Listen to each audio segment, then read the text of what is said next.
There's loads of fun childhood games that we've all experienced, right? Hide and seek, the floor is lava, and mixing ingredients together until you create mustard gas.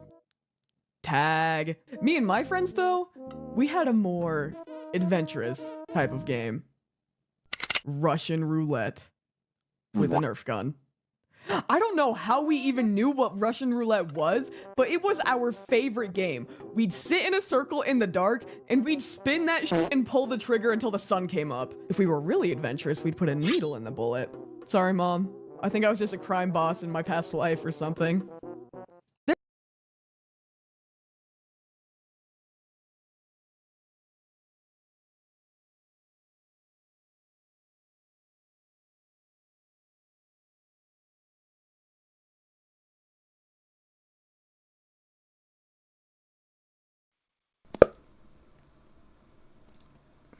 Oh. Hello. My fault. I have my thing mute.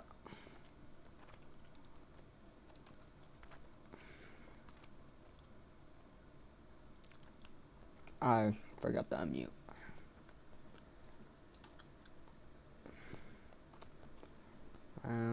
Now. No one understands me. If I actually told people how I'm feeling, they would think of me differently. That is a lie that I told myself whenever I was going through something. I naturally wanted to bottle up all my thoughts and emotions and not let anyone know. But what I came to learn is that by letting it out and actually talking to someone was one of the best ways to overcome whatever it was that I was going through. For a while, I had this misconception that therapy was only for people with clinical mental health issues. And while it's incredible support for conditions like depression or anxiety, the truth is we all navigate mental health in one way or another. Seeking therapy.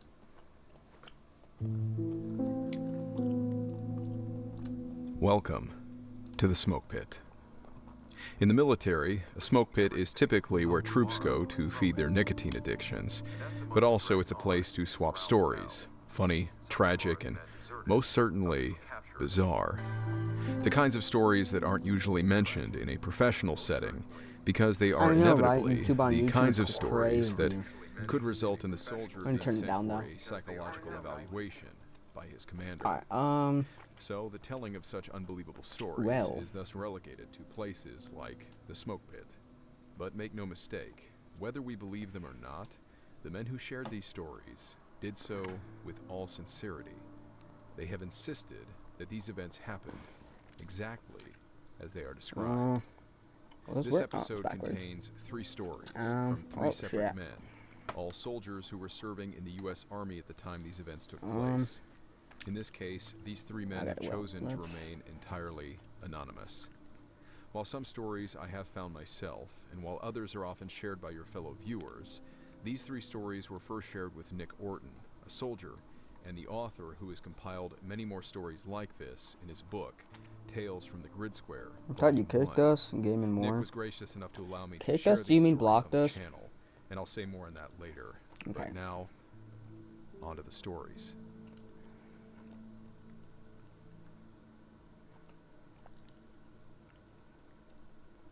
Contact. It is December of 2016. This takes place in Afghanistan. Our platoon had been on patrol all day. After a few hours waiting on a wrecker truck to bail out our lead truck with a mine roller, we had finally arrived to Observation Post Manos on the Helmand River. This was on the southern border of where American troops could pass. We had already been to Observation Post Manos and linked up with the Afghan army. I completely forgot you. During this deployment. After an evening of being in contact with a supposedly red Taliban unit, everything had come to a quiet end, and it began to get dark. Now, obviously, as an infantry platoon, we had night vision and thermal capabilities. Also, I'm just drawing for the phones at it. I'm not an actual drawer. Head back to Camp Dwyer. So, I remember laying on my back, looking up at the sky, when suddenly a squad leader started shouting that there was something flying around above us. Everyone began to rapidly look up in the sky to find this object. Seconds later, that same squad leader that noticed it flashed the flying object twice with his infrared strobe on his night vision lens. Immediately after he did, this object began to flash infrared beams of light down on every soldier on top of this observation post. And this beam of light that the object was dropping was only visible with our night vision. I do have Minecraft. And it was so bright. Oh, And as I am witnessing all this, I have never in my life seen a drone move this fast and have the capability to flash a beam from fighting positions to individual soldiers, almost as if it was counting everyone up there. When the infrared beam flooded me, I do remember screaming, "What the f*** is going on?" Probably the most terrifying experience I've ever had. We even ended up having an Apache come on station, and the pilot saw this object as well and tried to get closer. But once the Apache moved near us, this object shut off all its lights and flew, zipped so fast over us directly over the Helmand River, and was gone. I remember going back to Camp Dwyer and debriefing our S2, our intel guys. Once this information went all the way up the chain and back, it was confirmed that no friendly drone was active in that area, and there was no official explanation for what we saw. I have no clue what I'm drawing, bro.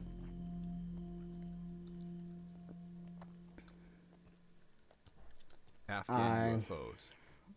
I could not tell you. Hey, Sergeant. Look. What the hell? When I was deployed, I would see lights flying around way faster than anything humans make.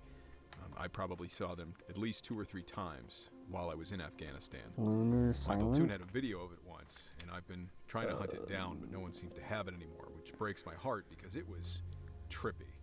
No. I've been trying to hunt that video down since 2012. They were the same thing you see from the F-18 videos on FLIR. Honestly, it was too far off to say for certain whether it was tic-tac shaped or not, and it was nighttime through NVGs, but I don't think most so. likely Here, it how was about that shape. But they were dancing around on the mountaintops near Kandahar, looking east, usually 2 or 3 at a time. They would start hovering slowly over the ridgeline, crisscrossing, then speeding up and abruptly stopping, defying all physics. I remember me and a team leader just standing there on patrol, watching them one time. This is all I got. Got Roblox, Destiny, Power World, Schedule 1, Dying Light, Call of Duty, Rainbow Six, We watched it for a few Fortnite, minutes, Minecraft. I don't know why it's and called these things Minecraft just took VR, off, but this is just straight up. Bedrock. Even more oddly, And, we just picked up and continued walking on kinda patrol it. like, nothing had ever I happened. could get different games, but this is what I have on right now. This is like what's downloaded. As I mentioned at the beginning of the episode, these stories were shared with me by Nick Orton, a man who is currently serving in the U.S. Army and has dedicated much of his free time to gathering these kinds of short and often spine-chilling stories from his fellow service members and Is that on veterans. Steam? And since he was very kind in allowing me to share the stories here, I say we all go and support his incredible work by purchasing a copy of his book. I assure you, the $20 is well spent. No, obviously I No don't matter play any where Roblox. and when you decide to read it, you will not be disappointed. It is filled with 240 straightforward, easy-to-read short stories straight from the mouths of American sailors, Marines, soldiers, and airmen, as well as members of the Canadian, Australian, British, Colombian, Irish, and Russian armed forces.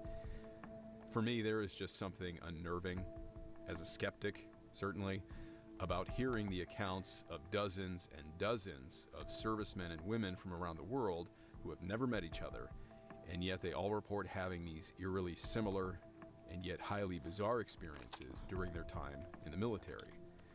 His book has both fascinated and terrified me. You can find Nick's book by following the link in the description section of this video, the link at the top of the screen here. I'm going to pin a comment at the top of the comment section, or by searching for the book on Amazon, Tales from the Grid Square Volume 1. You can't miss it. With that, here is the last story. One final tale from the Grid Square. The incident at Fort Drum, Training Area 1. What All needs right, an listen up. update?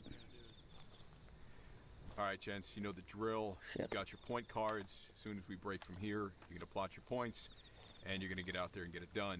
The sooner we finish, the sooner we can get out of here. So try not to lollygag out there. No white lights, red lenses only. Do I have any questions? Okay, hop to it. This is about something unexplained that happened to me about 9 years ago when I was a PFC in a sniper section on Fort Drum. So this is in upstate New York. So we were training for the upcoming expert infantry badge, and being obsessed with being the best in the battalion, we were going to training area 1 to do land navigation just about every other day after work. For those that have never been to training area 1, it's really not that big. It's about 2 clicks by 1 click, that's kilometers. But because of the insane snowfall, it's thick and swampy as all hell. The particularly strange thing about this training area is that there are a bunch of old colonial graveyards and settlements.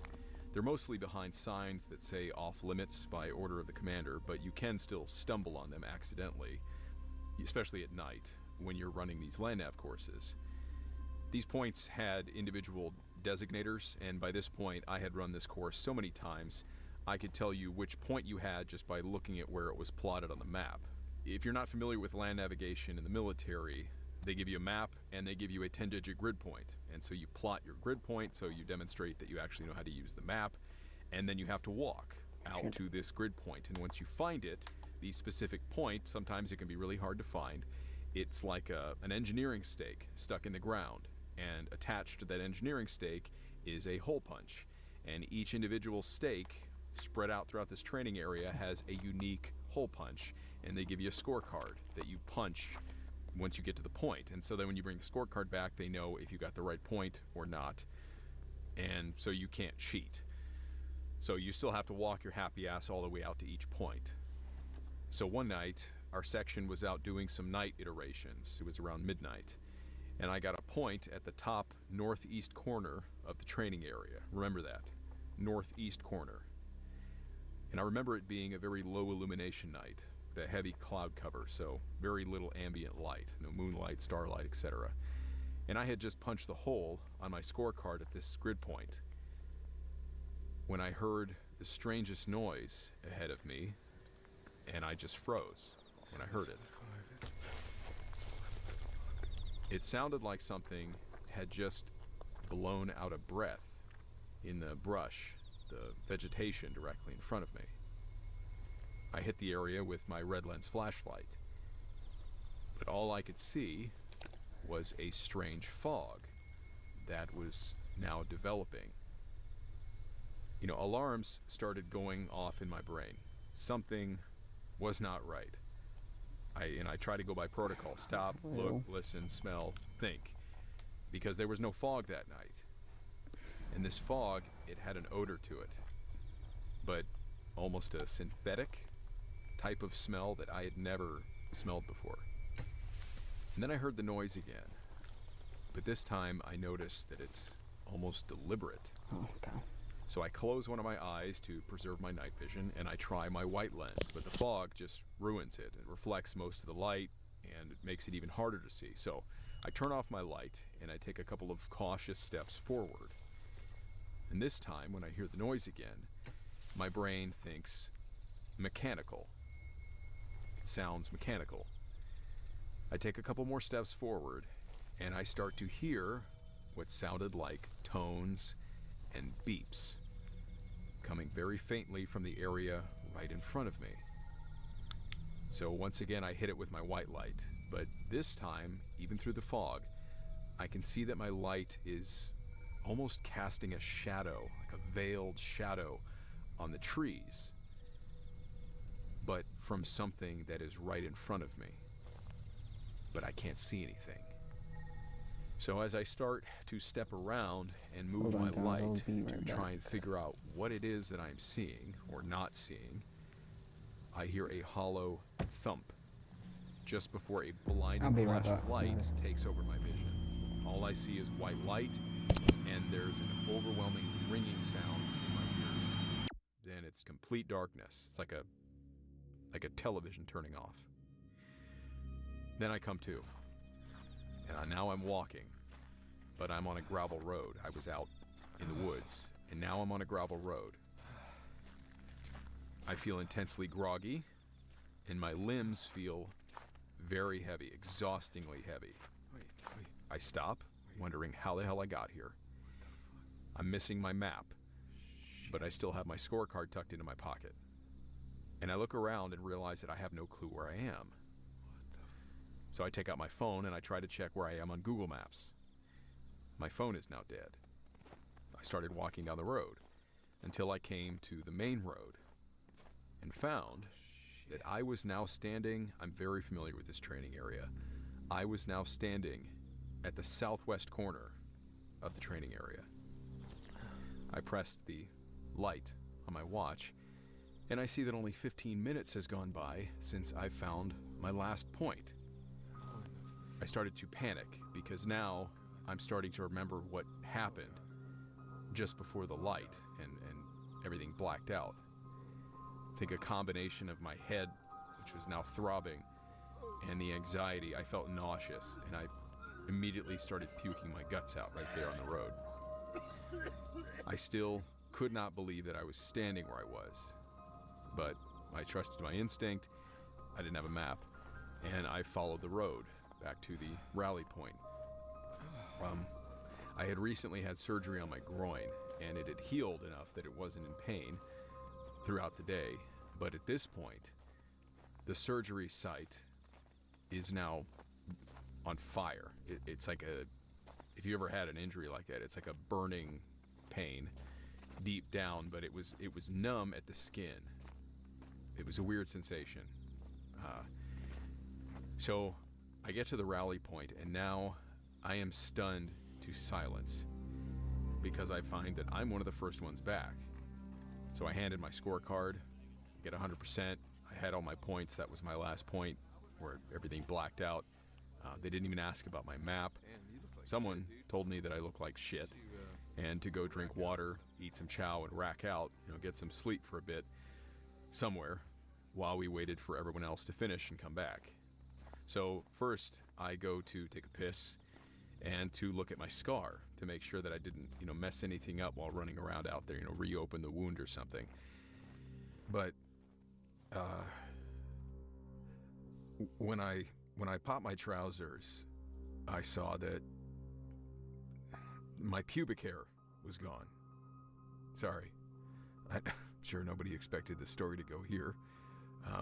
But I was now completely bare. Not just shaved, but, baby smooth.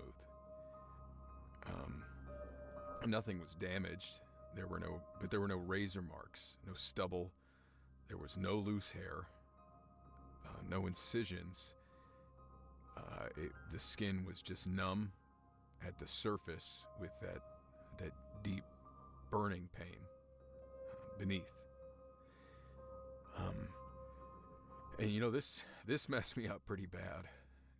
And I was so confused. And I didn't tell anyone about this for years. And when I did, I wouldn't say anything about that last part. It was too weird. Too real. And it used to make me panic and, tear up, just choke up just trying to think about it. I felt, I don't know, I felt molested. It was, part of me honestly wants to think that I just got drugged and molested by some weirdo.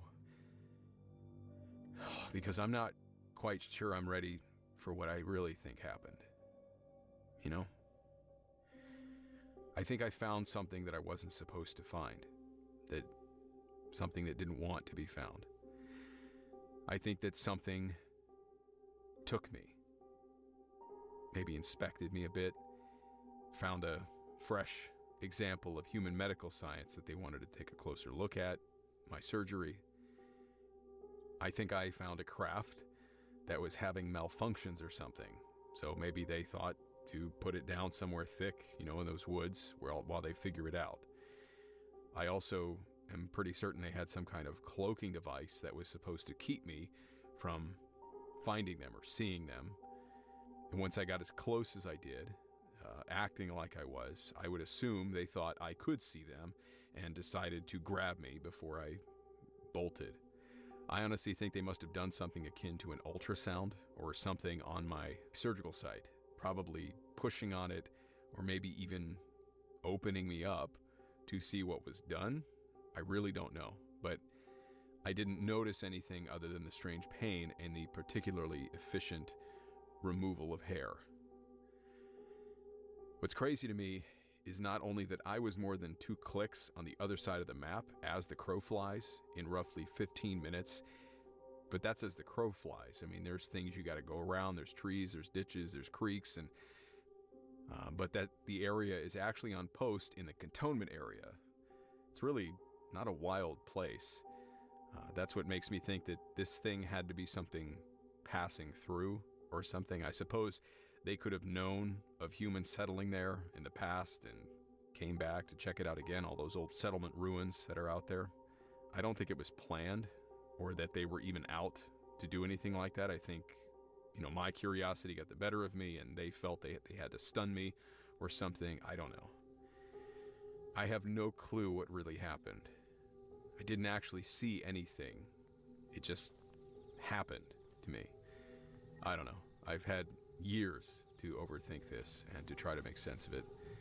And all I have now are a lot of largely baseless theories, unfortunately.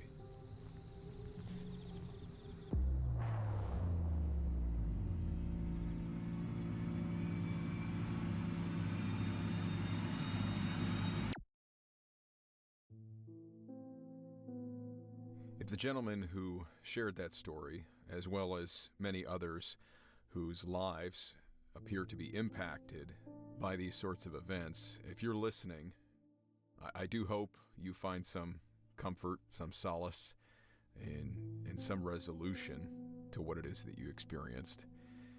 And to the rest of the audience, take what you will from these stories. Certainly, I expect most of us come here for entertainment. And I certainly wouldn't want anyone to think that these stories are being exploited. But perhaps the world is just that much stranger than any of us ever anticipated. I don't really have much else to say other than these are the kinds of stories you can expect in the smoke pit. And it's understandable why he chose not to tell anybody about it. If you have your own stories that you would like to share, feel free to email me at wartimestories.yt@gmail.com. I'm getting better at responding, at least when I get your emails. So unfortunately, I may not be able to issue a nice long reply right away, but at least I can let you know I got it. And I try to organize everybody's stories to get a sense of, okay, these events took place here, these events took place here, these are different kinds of events, different kinds of encounters that you describe having. So when I do share them, it'll be like these stories, there was a similar theme. We had UFOs, and then we had an encounter with what might have been a craft, and there was an abduction side of it.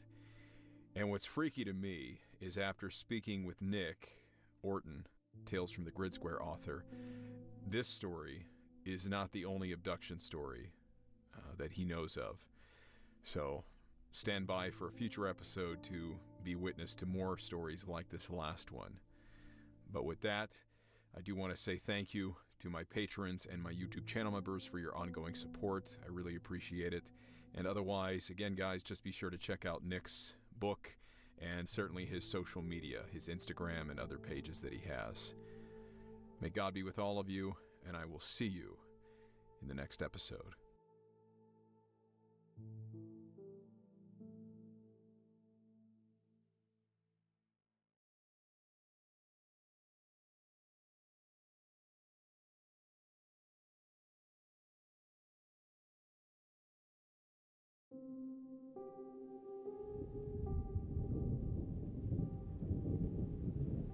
As a Marine who has only spent a few weeks at a time, temporarily living on and off various ships, I can certainly understand why sailors in the Navy, those who are permanently assigned to their ships for as long as 3 years, might feel like they are living on a floating prison. You can see them skulking through the narrow passageways, their pale faces often wearing a grim expression, possibly from the lack of sunlight or the ship's constant maintenance issues, with infrequent blackouts and loss of power, which includes the air conditioning, or the need to conserve water and take short and often cold showers. Maybe it's the quality of the food. Or otherwise, it's the inconvenience of suddenly having a bunch of rowdy Marines being crammed onto their formerly quiet and once peaceful ship with them. But jokes aside, while I have never experienced anything so out of the ordinary on ship myself, what might cause a cold sensation to run down my spine is to find myself living on a ship, and then finding out that the ship is haunted.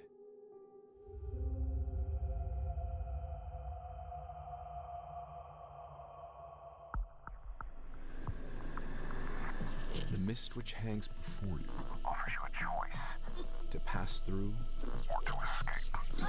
Beyond it are stories which defy The explanation and fly in the face. of what we know to be real, It is a void of both reality and impossibility. of both fact and superstition. You alone are left to discern what to believe as you pass through what we call the fog of war.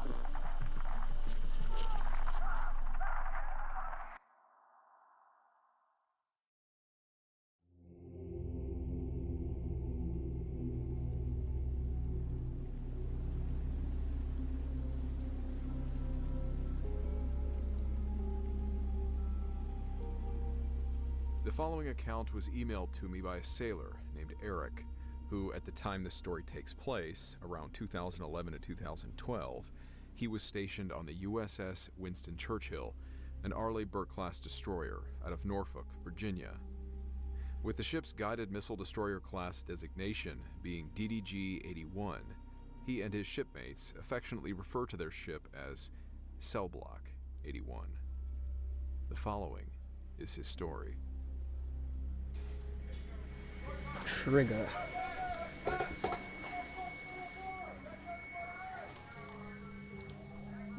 It happened while we were in port. We had a ship-wide blackout. As a damage control petty officer, it was my job to perform maintenance on the ship. So my chief told me he wanted me to walk around the ship and test some of the emergency lighting while the power was out. Hello? It was simple enough. I would get to explore some new parts of the ship in the dark, and all I had to do was push a button and see if the lights turned on. But this was the first time I would be going down to Auxiliary Room 2.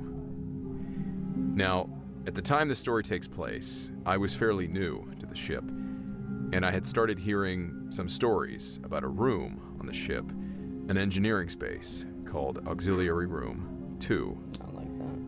And when I first heard the stories, I honestly didn't believe it too much. But different people had claimed to have strange experiences in and around that area. And to add to the weirdness, to me the experiences seemed to be gender specific. For instance, several of my female colleagues said I personally they don't couldn't shake the either. feeling that someone was watching them. I'm While watching my if male I colleagues need to, said it felt like someone was about to but- attack them. Now, I enjoy being creeped out as much as anyone else, but Really I don't know what figured else. those kinds of This is stories good. could just be explained by people wanting to believe there was something strange going on, right? And then psyching themselves out. After my chief told me what to do, I informed some of the ship's engineering personnel that I was heading down to that part of the ship to work. They then gave me these wide-eyed expressions and firmly told me that I shouldn't go down there by myself. And I wasn't sure if they were being serious, but I told them I didn't really have a The choice. decent one? I sincerely doubted my chief would let me out of performing my duties because of a ghost. But then some of the newer engineers said they wanted to come with me, just to see if the odd stories were true. I have to admit, I was happy to have them come along, as I certainly wouldn't mind the company, and the stories were now making me feel a little bit on edge. So, we headed down into the belly of the ship and over to Auxiliary Room 2.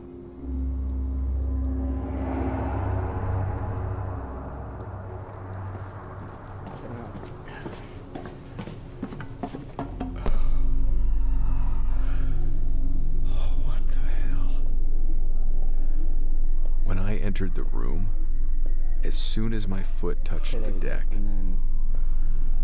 it was like I could feel the air change. You know, and goosebumps broke out all over my body. My stomach just felt like it was sinking, and I was filled with this inexplicable feeling of dread. Did you guys feel that? And I look over my shoulder to see that the two engineers had ended up staying up in the ladder well, and they were clearly refusing to go any further. Check this out, guys. And I wasn't sure if this was all just happening in my head, Let's get it. There's nothing but here. I just didn't feel right being in that room. And to make things worse, it was completely dark in the compartment because the power was cut off from the main breaker on the ship. So now I am navigating through this area with Okay, well, just a flashlight. let's draw. Cat gate.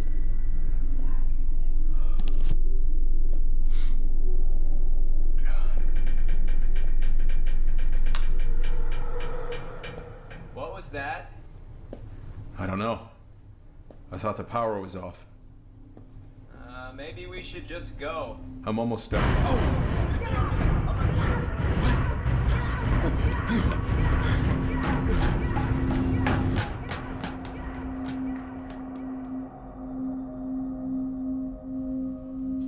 It's crazy.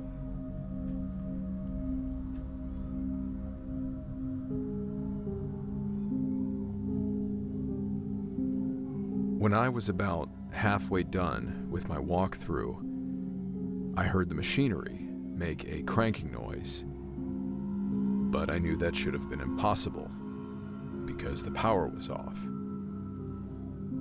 That's And when I beautiful. paused This is to try and figure out masterpiece. why I was hearing something, Masterpiece right here. suddenly This there is was what a we loud call masterpiece. banging sound from somewhere deeper in this pitch black Masterpiece compartment, right here, yeah. and some of the emergency lights This is beautiful. started to flicker on and off.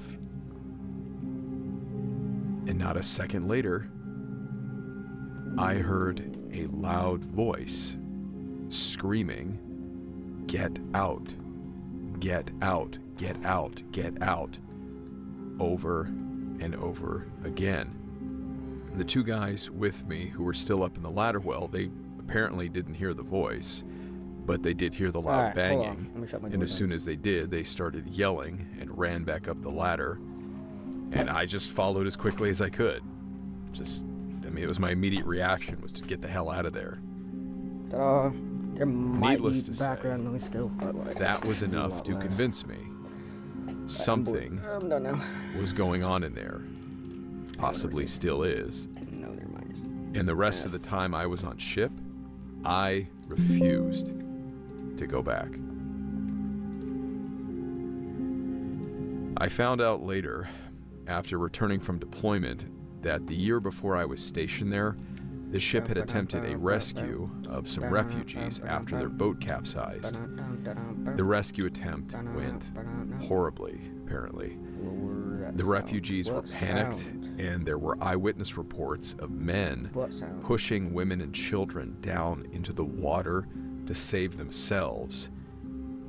And some of those people ended up drowning before they could make it on board. And the crew was forced to store their bodies in the ship's freezer. And you want to know the freaky part? Where was the freezer located?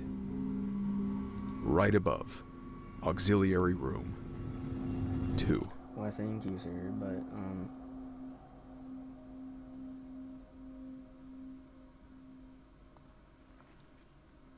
This one easy trick will save you thousands when buying a used car. Did you know that some dealerships will clear the check engine codes off their cars? And then you'll end up buying that car without realizing you're about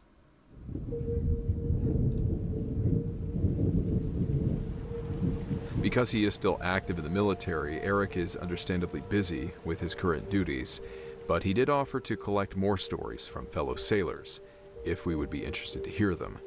You can let him know what you think about that offer in the comment section. As for his story, he made no mention of the details, but after a quick search, I did find the tragic incident he mentioned regarding the refugees. It took place in September of 2010 in the Gulf of Aden, off the coast of Somalia.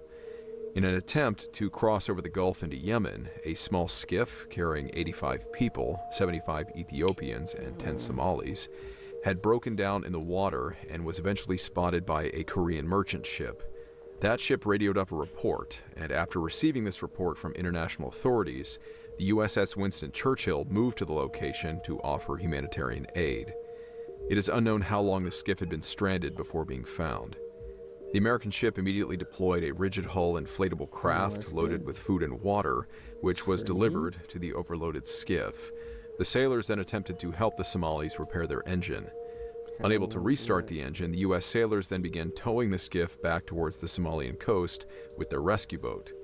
A second inflatable craft was deployed, also carrying a supply of additional food and water, but when they saw this second craft approaching with more food and water, the frantic refugees all began fighting to reach that side of the skiff, essentially trampling one another, with the skiff then capsizing because of the sudden shift in weight. It quickly sank, stranding the refugees in the water, several of whom may have not been able to swim. As Eric indicated, the American rescuers then helplessly watched as some of the men in the group panicked and inadvertently drowned the women and even children around them, trying to keep their own heads above the water. 13 drowned bodies were recovered, while the American ship managed to rescue 64 survivors. The other 8 were presumed missing. As if all of that wasn't bad enough, the Guardian article where this story was written goes on to say that the migration route across the Gulf of Aden is regarded as the most dangerous in the world. Rough seas and the overloaded vessels mean capsizing incidents are common. That and the Somali smugglers who pilot the boats have a reputation for brutality, frequently killing passengers or forcing them overboard into the shark-infested waters to reduce the load. Considering the story of the USS Indianapolis, it goes without saying that those refugees suffered a terrifying experience. And for 13 of them, it was the last thing they knew before they died. I'm no expert on ghosts, if such a person even exists, but considering the ghostly voice Eric heard wasn't screaming in a foreign language when it shouted at him, perhaps there is more to this mystery than meets the eye. But who aboard the Winston Churchill is willing to pay another visit to Auxiliary Room 2 to find out for us?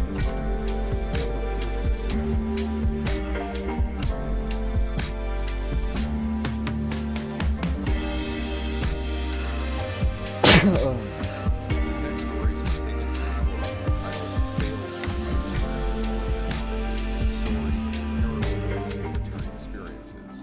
The author, Nick Horton, who is currently serving in the U.S. Army, has spent a fair amount of time gathering these kinds of short and often spine-chilling stories from his fellow service members and veterans. And since he was very kind in allowing me to share the stories here, I say we all support his incredible efforts by purchasing a copy of his book. I assure you, no matter where, when you decide to read it, you will not be disappointed. It is filled with 240 straightforward, easy, fascinating to read short stories, most of which are downright creepy as hell. Straight from the mouths of American sailors, Marines, soldiers, and airmen, as well as members of the Canadian, Australian, British, Colombian, Irish, and Russian armed forces. For me, there is just something unnerving about hearing the accounts of dozens and dozens of servicemen and women from around the world who have never met each other, and yet they all report having these eerily similar and yet highly bizarre experiences during their time in the military. You can find this book by following the link in the description section of this video, the link at the top of the screen here, or by searching for the book on Amazon. With that, here are some more creepy-enabled stories. Can y'all hear me now? Tales from the Grid Square. There you go. It's growing now. And what is My friend and I, both flight deck night check, have experienced some creepy stuff during a 3-month patrol we were on. One time we were walking back from getting snacks from the vending machine, going back upstairs to the deck to watch some anime with the projector. And we were walking in lit space, no red lights or anything. Suddenly, the hatch in front of us that I'm about to grab just dogs open and swings open about 5 feet from us. So we both step to the side to let another person through, Sup, man? only to see that after a few seconds, no one was there. I thought I was losing it. So I was like, bro, did I open that hatch? And he responds, nah, there should be someone on the other side or something. We both checked, but there was no one there. It is 0200 hours down in the bottom of the ship, and this door flies right open in front of us. Now, I looked around to see if it was a draft of wind or something, which wouldn't explain how the door got unlatched. But nope, nothing. It freaked us both the hell out. And our supervisor didn't believe anything we had to say and said we just made it up, trying to be funny or something. But that's not everything. So another night, can I grab this car? when we were literally in the middle of the ocean, we had to darken the lights on the ship for some reason. So there was no lighting on the flight deck. And every 2 hours, we roved around the deck to see if anyone was up there at night when they shouldn't be. Now, we had all the weight stacked up forward, meaning all the aircraft on the ship were secured up the front end. And while up forward, you can hear the wind blowing against the aircraft, making these whirling sounds and whatnot. And that itself is kind of creepy. When you're in the middle of the ocean, it's pitch black, and all you have is a flashlight that you're walking around with. So back aft was completely clear. There were no aircraft sitting on the rear end of the deck. And while walking around aft without a flashlight, it's like staring into a blank void with nothing there. It is just pitch black. But when we walked back aft, we both heard voices and something like a faint rotor sound. So I immediately walked over to the railing and checked the because he can't drive on that side of the ship, and my buddy went and checked the other side. Nothing on either side. No idea where those voices could have been coming from.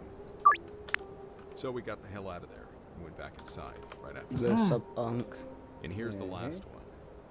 The P-way on the second deck, it runs throughout the ship and such. It's a pretty long passageway, and you can see it's down.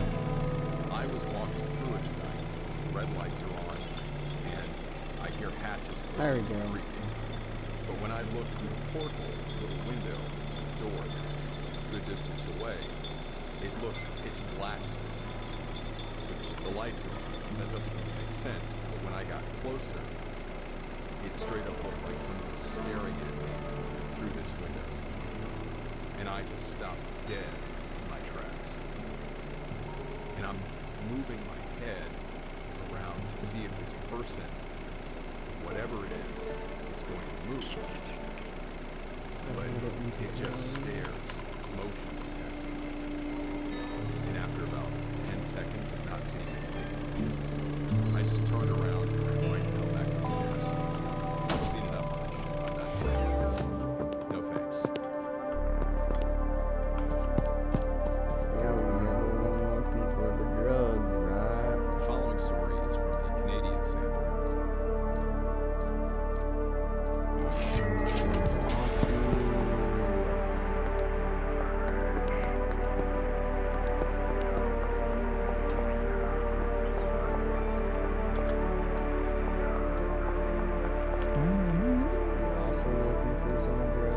I'm an air controller in the Canadian Navy, and for aircraft that are far away, we use HF, which is a long-range radio frequency band, to check in with them.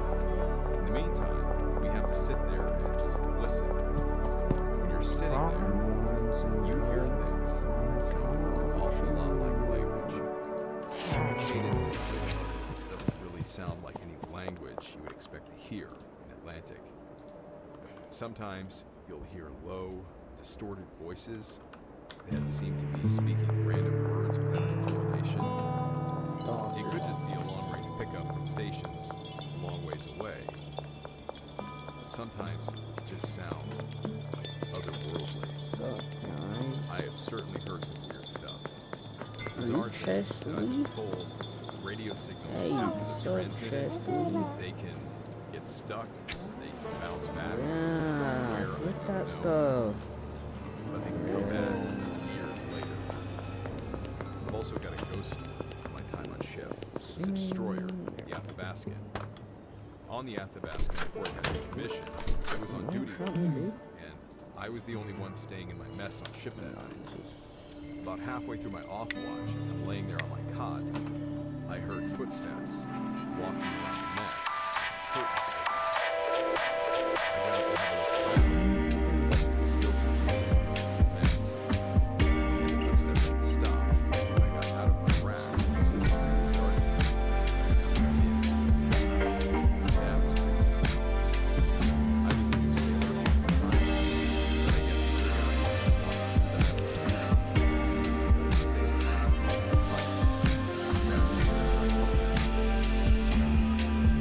Yo, yo, yo.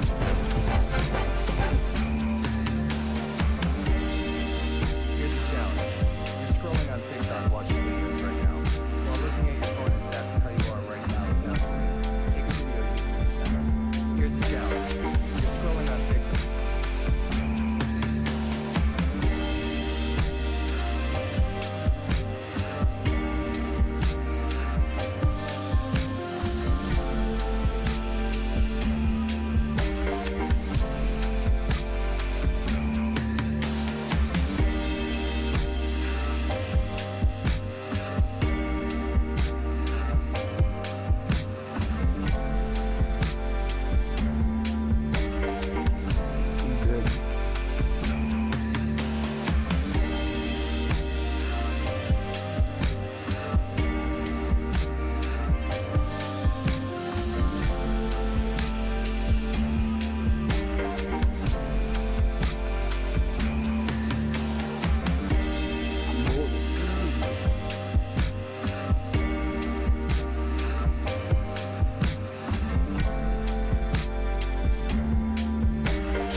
It's so precise that it can even record the tiniest particles in your body. Now, hold tight, it will tickle a bit as the scanner breaks down your body into tiny atoms. On a computer, you're a 10 quetabyte data package, which is more than 150 million times larger than the yearly digital data output of all of humanity.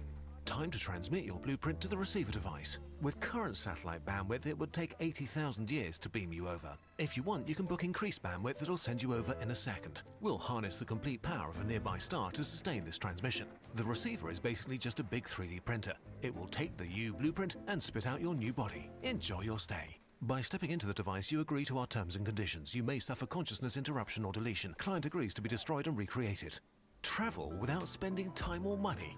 Try teleporting. Simply disappear from your boring daily routine and reappear at a beach on the other side of the globe in the blink of an eye. First, you step into this powerful scanner. It's so precise that it can even record the tiniest particles in your body. Now, hold tight, it will tickle a bit as the scanner breaks down your body into tiny atoms. On a computer, you're a 10 quetabyte data package, which is more than 150 million times larger than the yearly digital data output of all of humanity. Time to transmit your blueprint to the receiver device. With current satellite bandwidth, it would take 80,000 years to beam you over. If you want, you can book increased bandwidth that'll send you over in a second. We'll harness the complete power of a nearby star to sustain this transmission. The receiver is basically just a big 3D printer. It will take the U blueprint and spit out your new body. Enjoy your stay. By stepping into the device, you agree to our terms and conditions. You may suffer consciousness interruption or deletion. Client agrees to be destroyed and recreated. Travel without spending time or money. Try teleporting. Simply disappear from your boring daily routine and reappear at a beach on the other side of the globe in the blink of an eye. First, you step into this powerful scanner. It's so precise that it can even record the tiniest particles in your body. Now, hold tight, it will tickle a bit as the scanner breaks down your body into tiny atoms. On a computer, you're a 10 quetabyte data package, which is more than 150 million times larger than the yearly digital data output of all of humanity. Time to transmit your blueprint to the receiver device. With current satellite bandwidth, it would take 80,000 years to beam you over. If you want, you can book increased bandwidth that'll send you over in a second. We'll harness the complete power of a nearby star to sustain this transmission. The receiver is basically just a big 3D printer. It will take the U blueprint and spit out your new body. Enjoy your stay. By stepping into the device, you agree to our terms and conditions. You may suffer consciousness interruption or deletion. Client agrees to be destroyed and recreated. Travel without spending time or money? Try teleporting. Simply disappear from your boring daily routine and reappear at a beach on the other side of the globe in the blink of an eye. First, you step into this powerful scanner. It's so precise that it can even record the tiniest particles in your body. Now, hold tight. It will tickle a bit as the scanner breaks down your body into tiny atoms. On a computer, you're a 10 quettabyte data package, which is more than 150 million times larger than the yearly digital data output of all of humanity. Time to transmit your blueprint to the receiver device. With current satellite bandwidth, it would take 80,000 years to beam you over. If you want, you can book increased bandwidth that'll send you over in a second. We'll harness the complete power. Fishing is the most expensive sport, and you can change my mind. First purchase is a rod and reel combo. Then one combo turns to 2, and 2 turns to 10, because 3 obviously isn't enough. Wait, what catches fish again? Oh yeah, those fishing lure things. Yeah, you're gonna need a lot of those. Wait a second, you wanna go fish bigger bodies of water? Oh yeah, you're gonna need a boat. Fishing is the most expensive sport, and you can change my mind. First purchase is a rod and reel combo. Then one combo turns to 2, and 2 turns. Everyone is so surprised that if a bull starts charging. Don't think about it, just move your body. Listen. Odin Valhalla Rising, now available on mobile and PC, exclusively with Google Play Games. Ascend to Valhalla.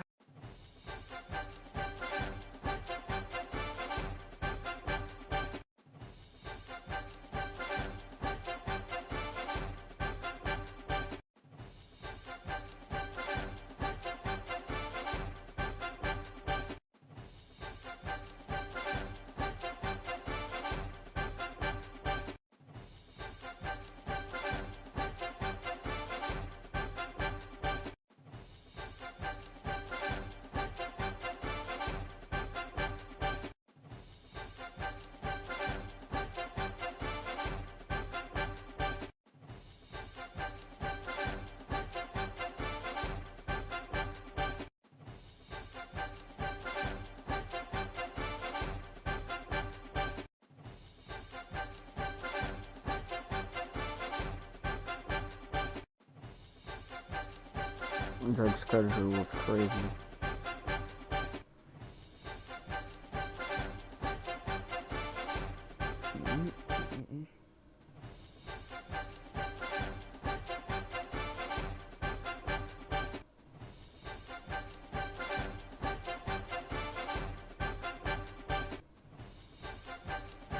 I'm just gonna unfriend her because she's blocked my digital profile.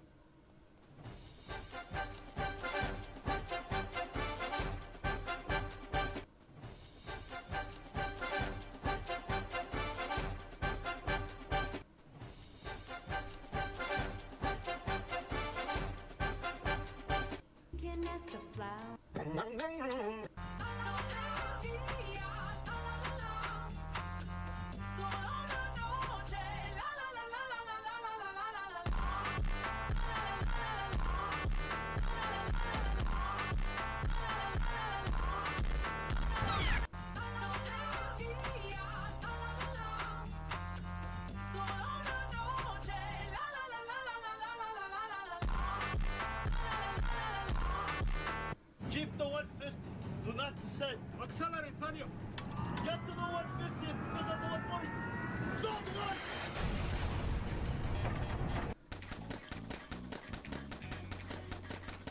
Call this in English a casket.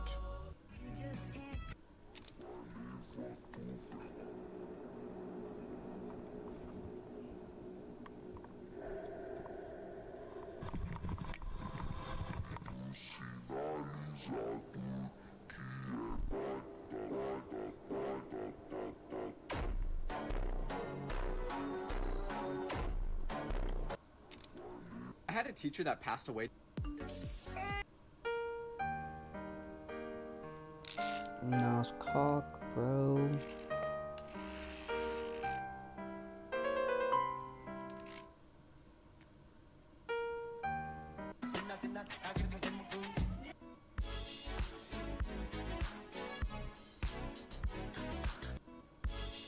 In Albion, no matter where you smell that smell. La la la lava. I am Steve. As a child, I yearned for the mines. but something always got in the way. Go on! Get out of here! But the call of the mines was too. A random lady just came up to me and gave me this flower, but when I asked her why...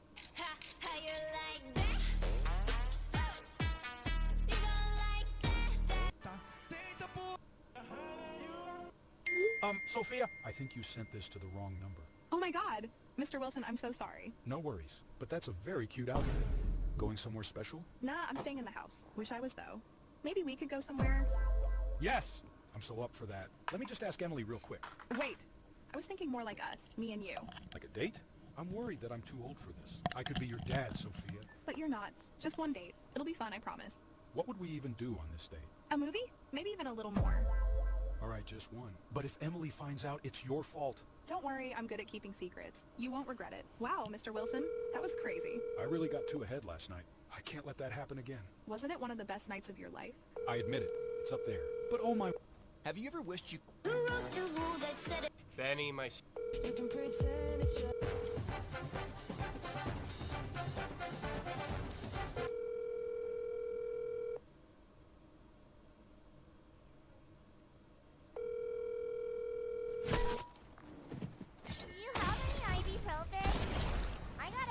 The person you were trying to reach.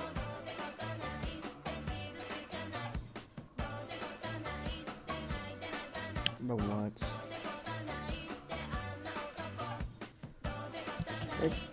Of course I unplugged.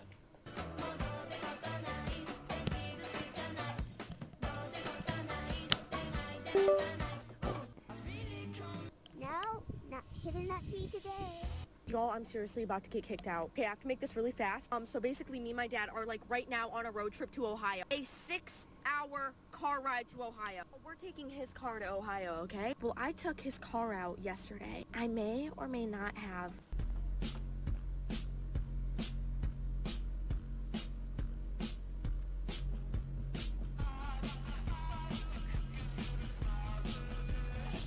This dad secretly booked the same flight as his daughter and sat right next to her, but her reaction when she realized is absolutely priceless.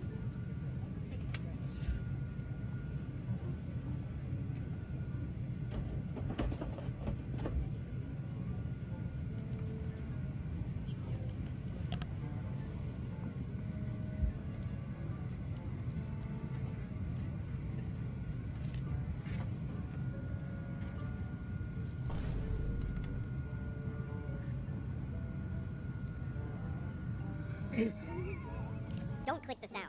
This dad secretly booked the same.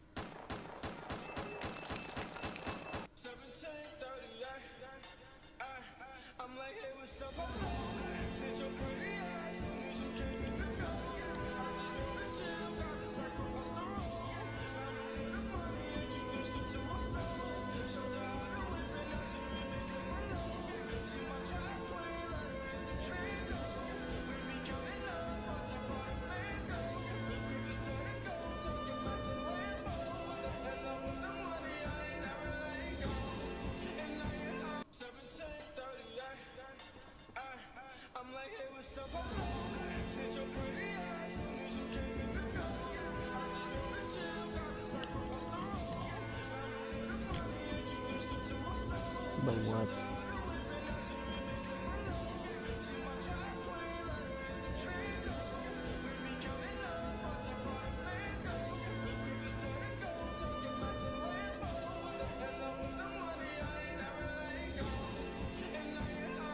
Bro.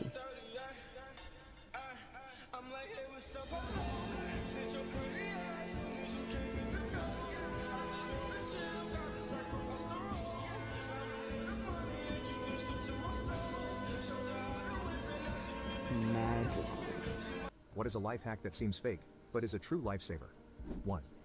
Every male should know this. If you want to get rid of an awkward happy trouser snake, flex any muscle in your body, maybe an arm or your thigh. For a minute. The blood will rush to that muscle and away from your little fella. Crisis averted. 2. If you stand up too fast and your head starts to spin, rush. Or blackout. Tighten your abs as hard as you can and it'll help drastically reduce the head rush.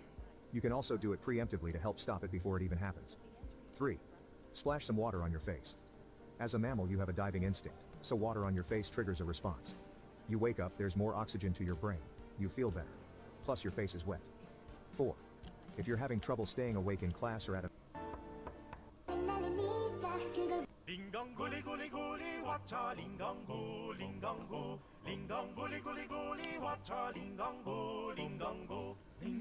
What famous person did you regret meeting because they were an ass? 1. Bill Nye, the science guy. During a middle school field trip, my teacher saw him and politely asked if he could say something to us or just say hi since we always watched him in class. He told her to fuck off and berated her for bothering him. Not sure if he was having a bad day, but it was a disappointing experience as a child. 2. I met Tiger Woods when I was 15. He slapped my hat out of my hand. Another golfer, whom I didn't know, ran up, picked up my hat, and asked if his signature would be okay. I agreed, but I still don't know who he was. My grandpa, however, was pleased when he saw the signature. 3. I was the ass in this situation. I saw Don Cheadle at an airport and thinking about Ocean's 11. I said to my friend, dude, it's Bernie Mac. Cheadle overheard and replied, no, I'm the other black guy from Ocean's 11, but at least you like the movie. Shtverdy Prince Andrew. I spent time around him about 10 years ago while working at private social. What's a fact that you know that feels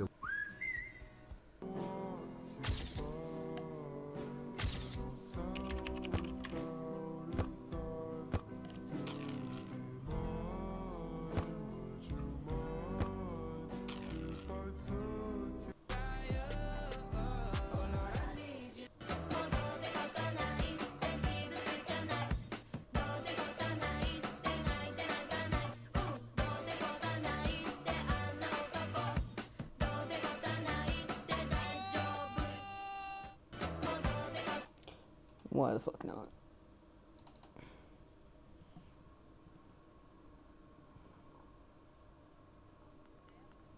It's time to open up my first pack of the day. All right, Pikachu, I choose you. Here we go. It knows where it is at all times because by subtracting where it is from where it isn't, you can always figure out where it is. By subtracting where it is from where it isn't, you can always tell where it is from where it isn't.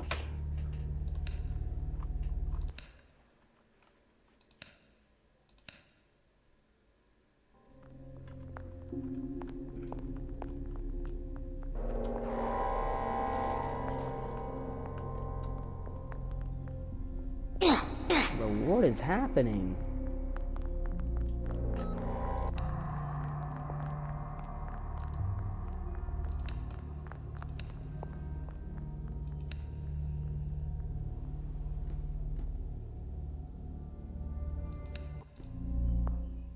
There we go, Jesus.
Good my Johnny Fork.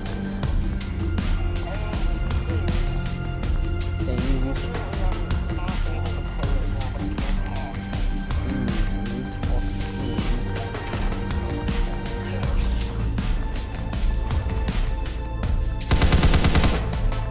Currently getting whittled by the bitter herb.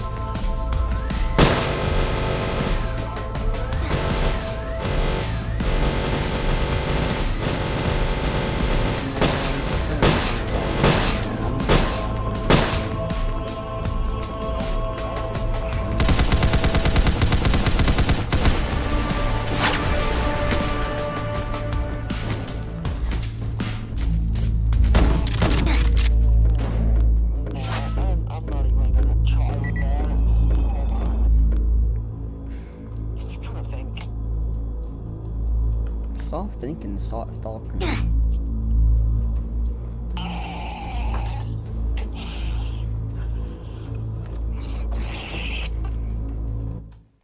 I'm very excited.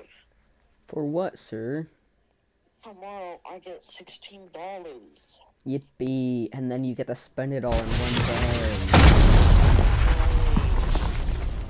I might decide to give myself rights.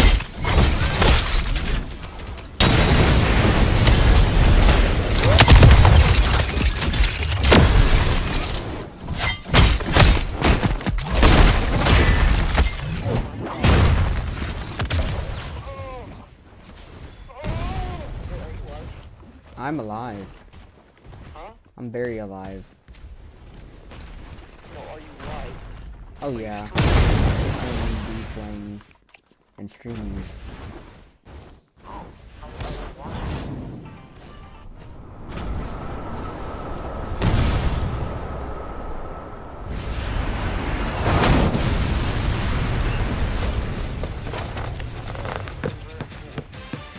I know.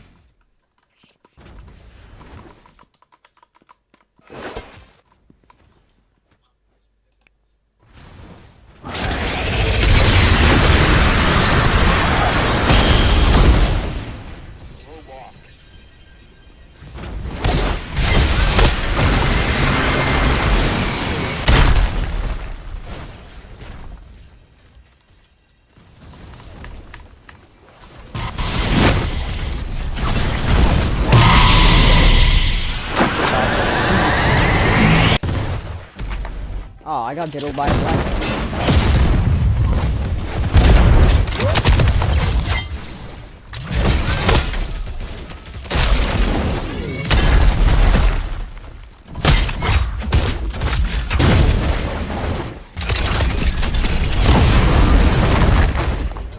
I think I'm getting violated.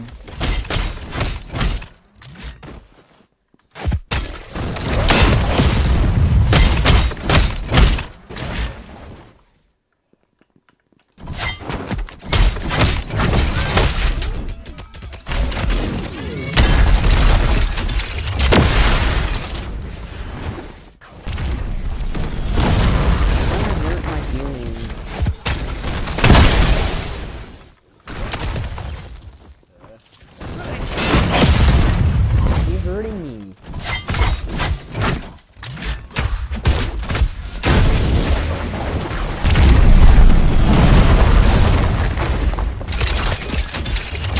Bye-bye.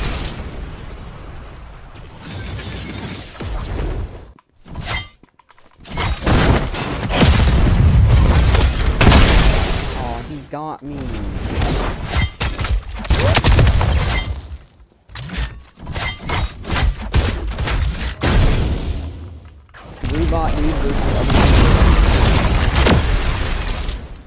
I shot my laser cannon.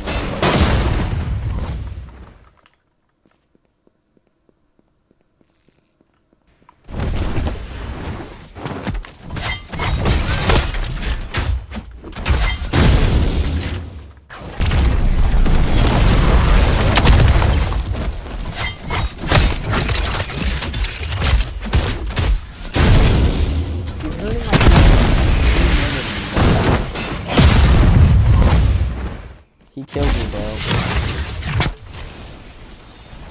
I don't appreciate that, yo.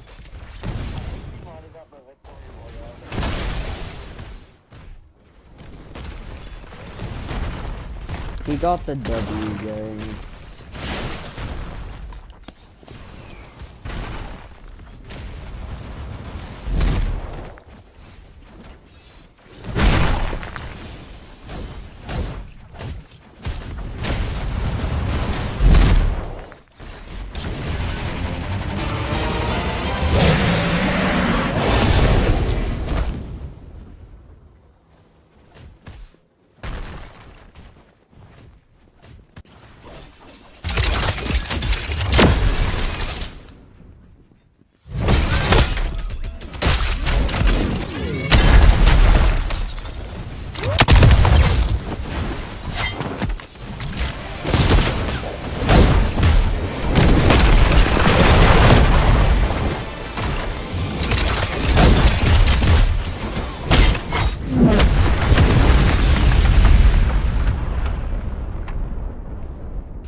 This is some bull crap, but for real. Let's go back to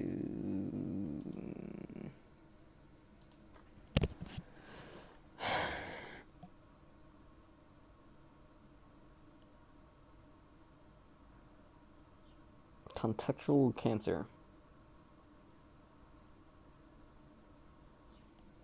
Agreed.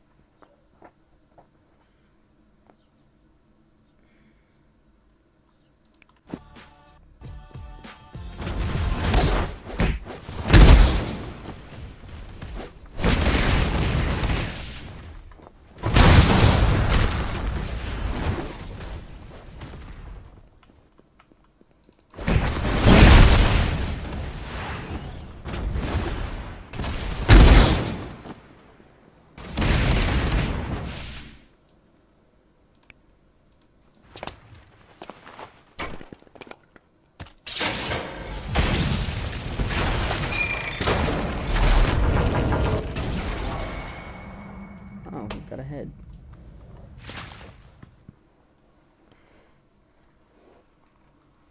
Very cool. Total kills 52, kills 18. How do I have a total kills of fucking...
I'm 19. Yippee.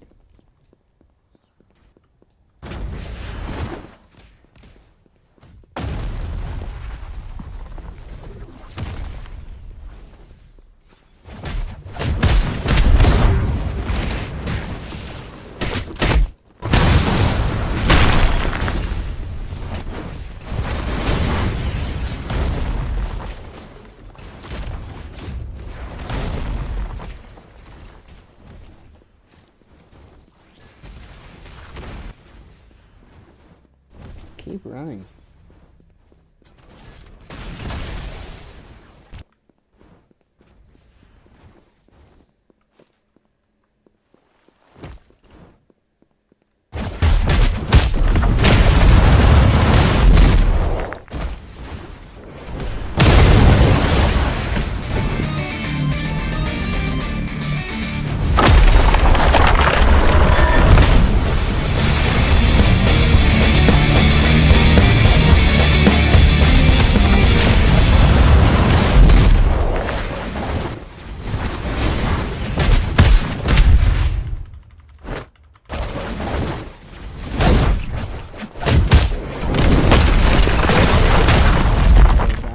Such a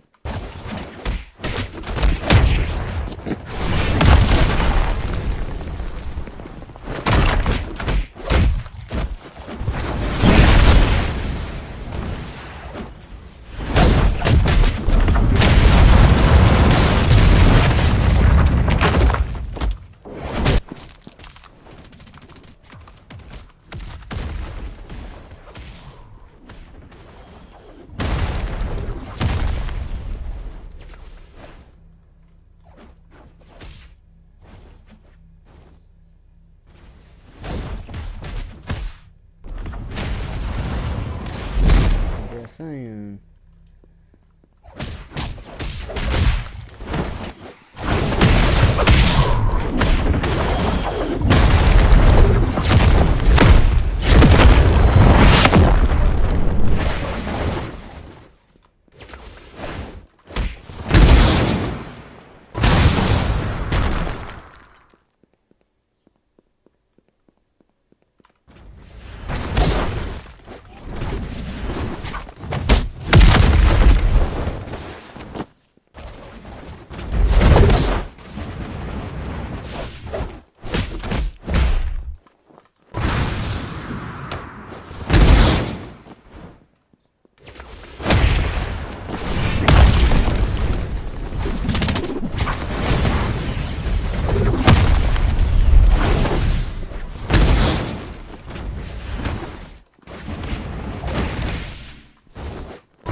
It's coming out my butt, man.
too dark. No. Yeah.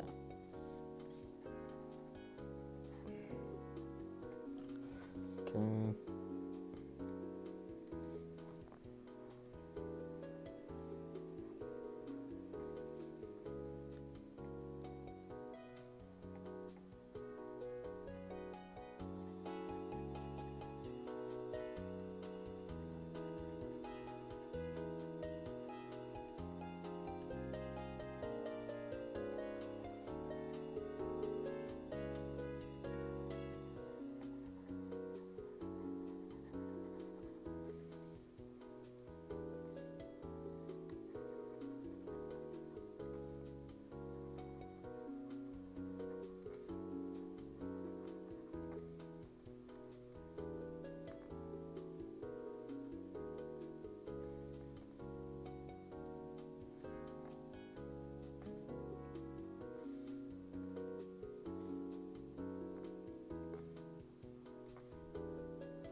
Oh wow. It's pretty orange.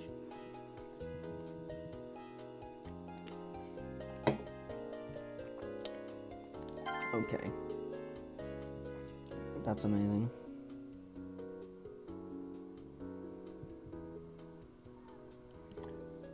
I mean, Jesus, walking orange.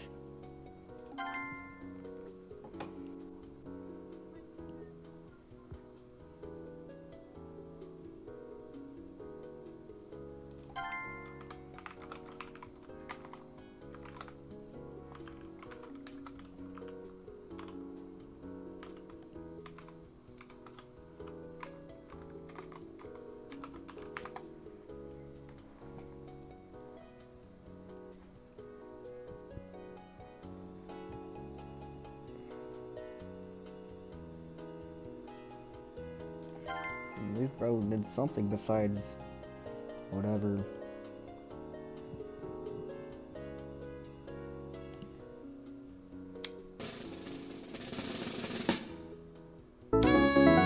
Third, this trigger.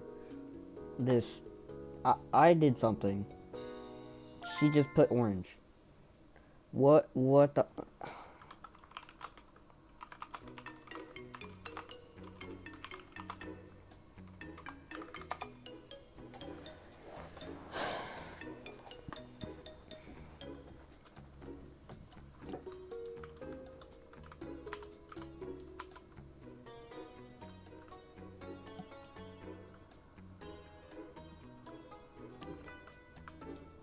Okay, look at mine. I did stuff. This one, good orange.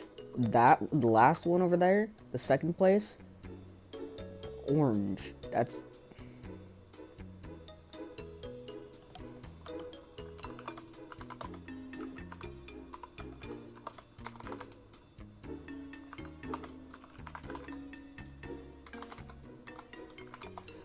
Ghost. Bet.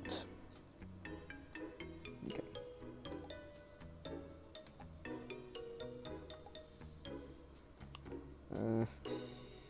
Like a... Make it like a... brown.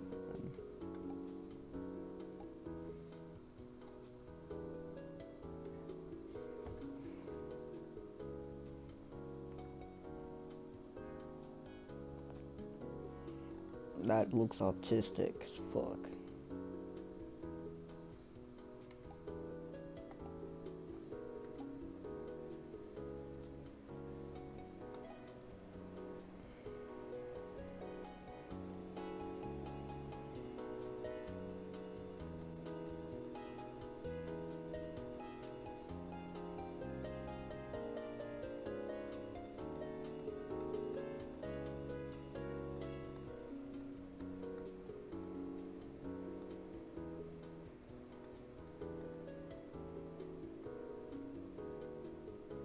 Okay,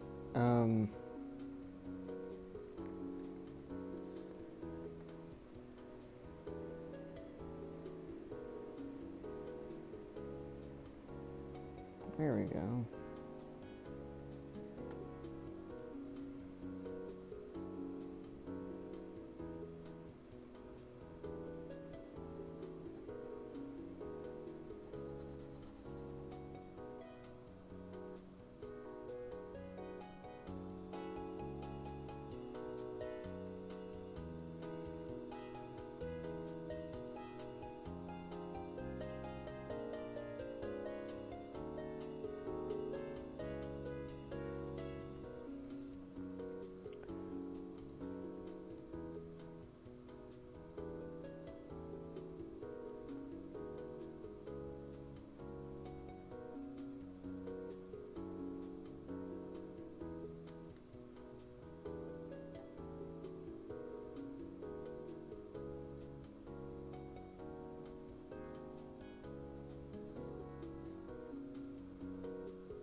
And something.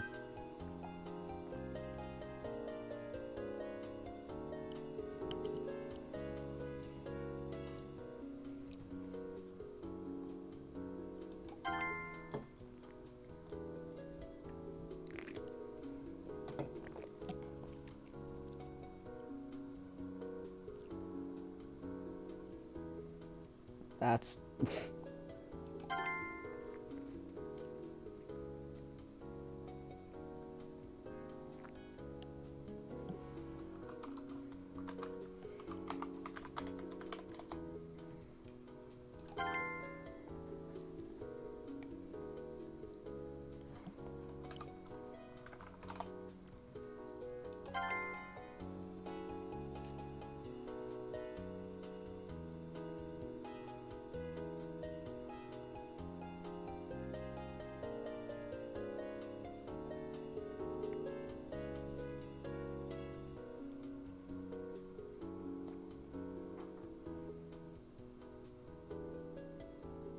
I'm not even rating this one.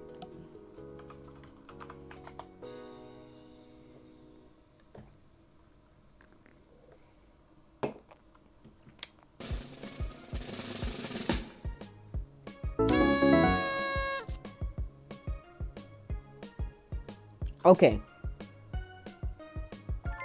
How?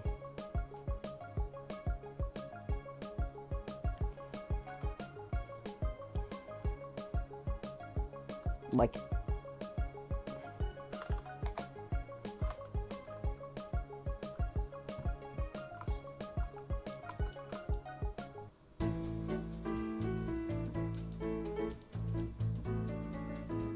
what the fuck? This one's better than that one.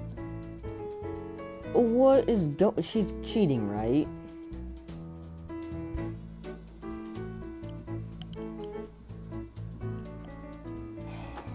Dinosaur. Perfect idea.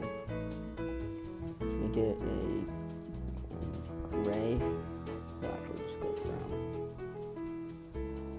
Then fill. And then make it a white, and then make a. No, let's.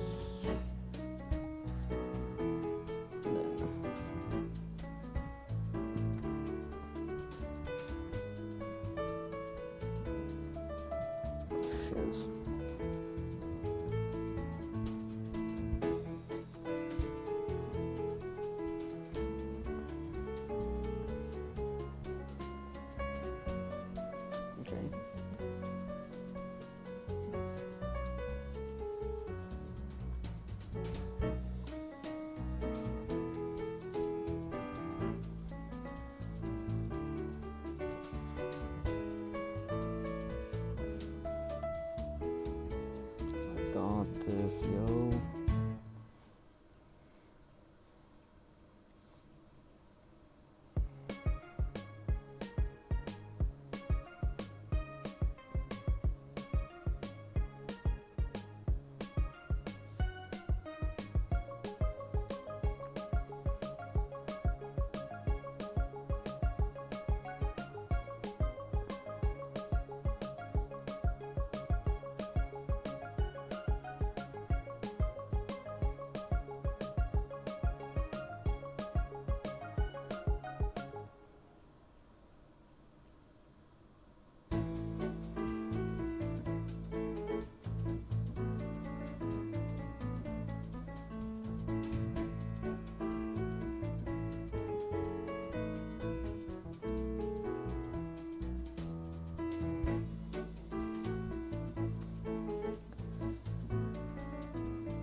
I think I'm legalized to vote, because if I don't, it's gonna be like full star.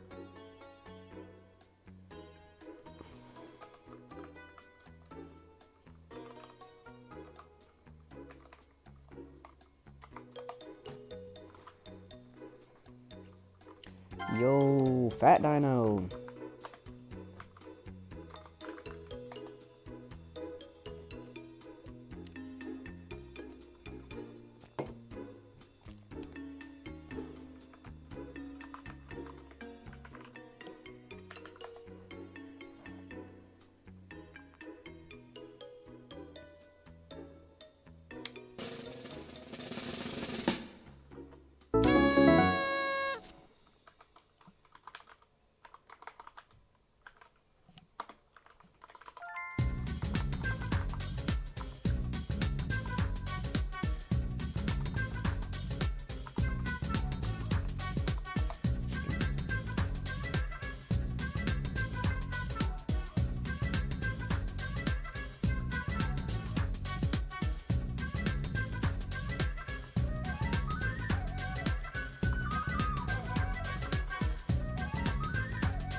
Wait, I wonder.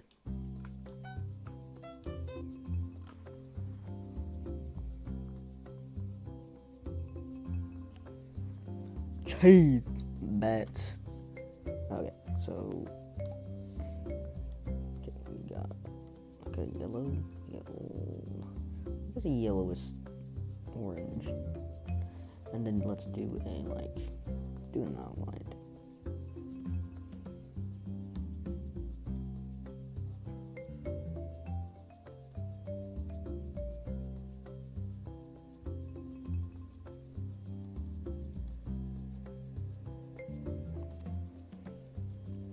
Like darken it. Yes, much better.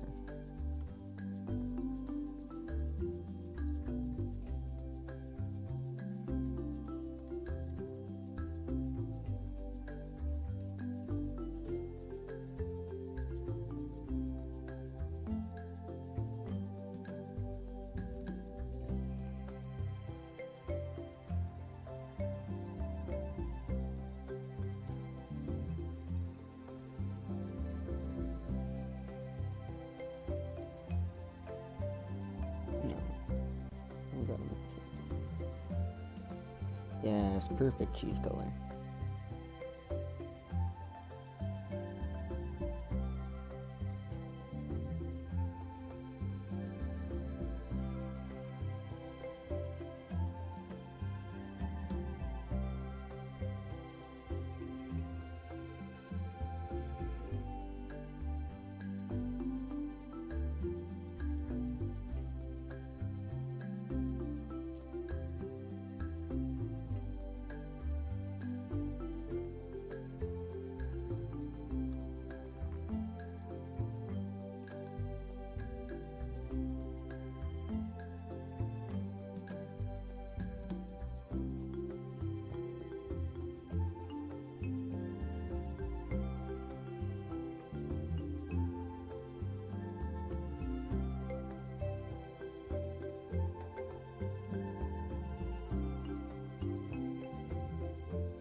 I did something.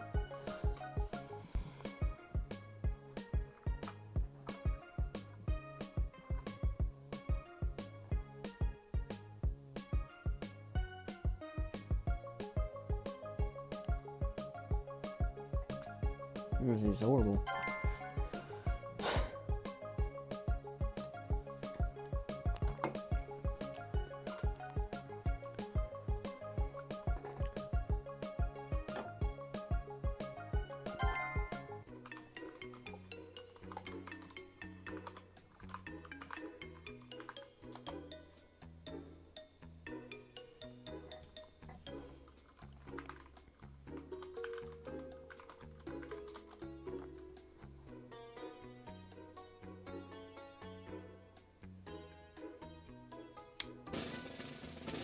What I got, bro?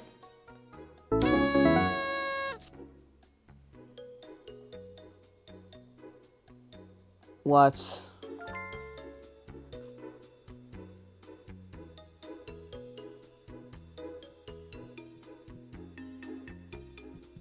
This is some bullshit for reals.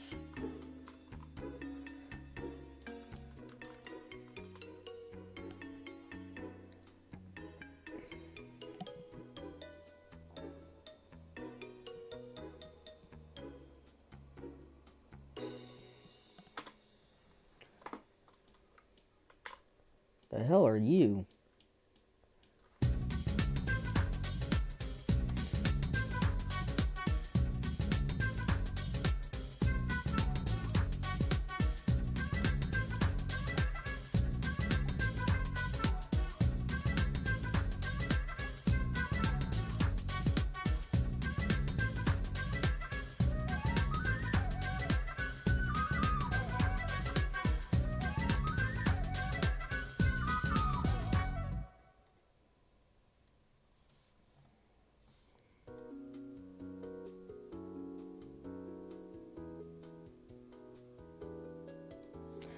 I don't really want. I guess this is.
Mm.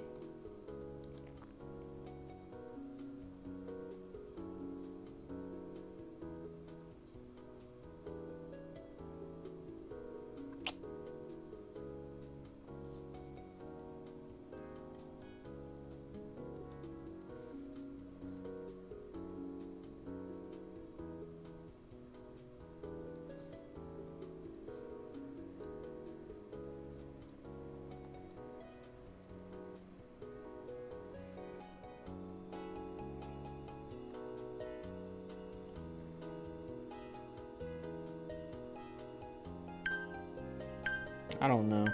I don't think this is going to be very good.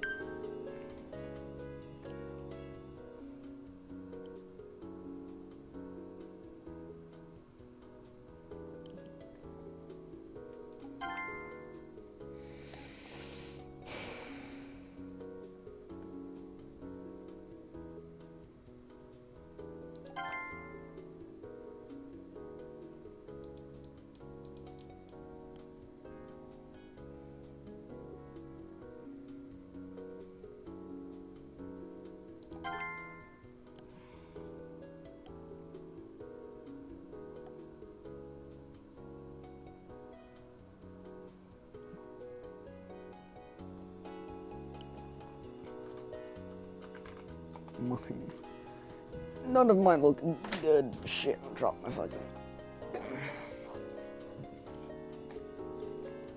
Stars. It's all you bro could draw.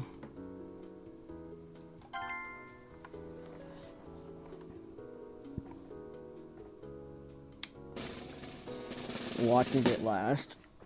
Holy shit, how did I get first? How did I get first? Space Squid won second, technically. Demortal squirrels. Yeah, my Jesus.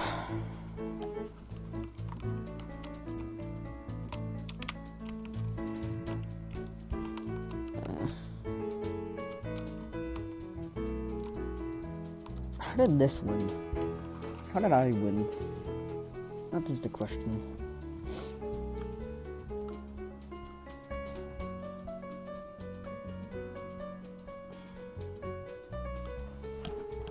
That shouldn't be that hard, right?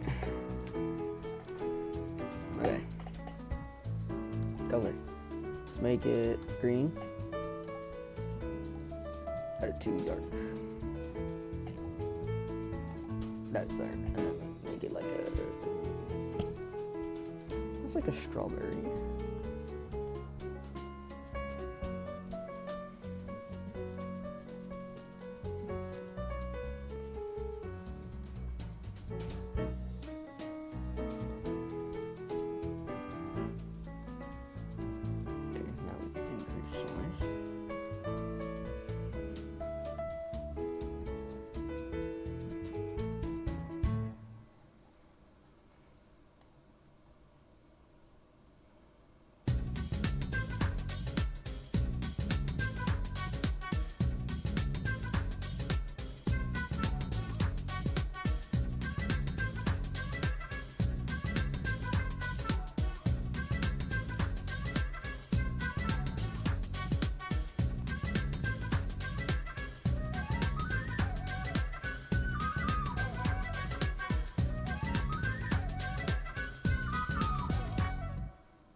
Bit many.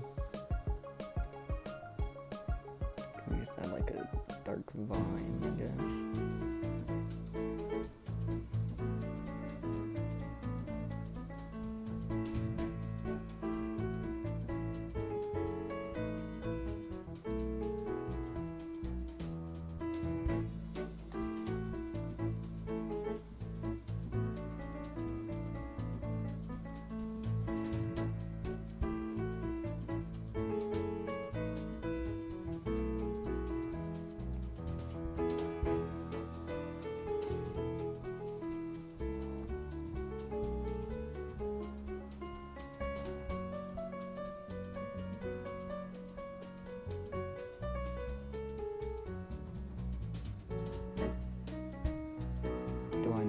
this is for? I do not.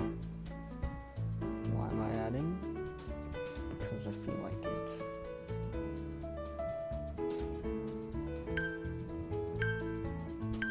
Strawberry thing.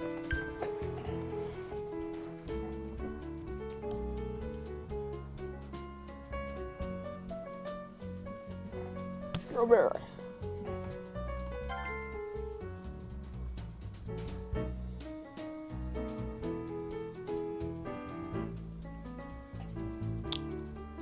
The fuck is this?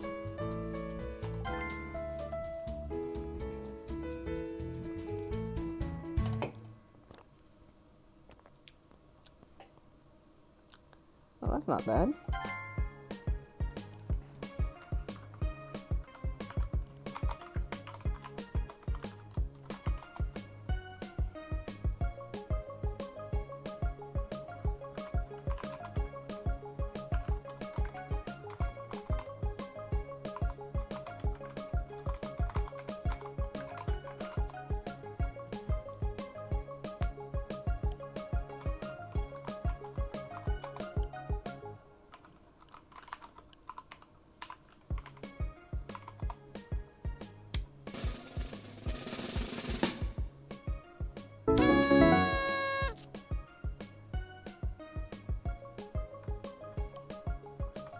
Nice.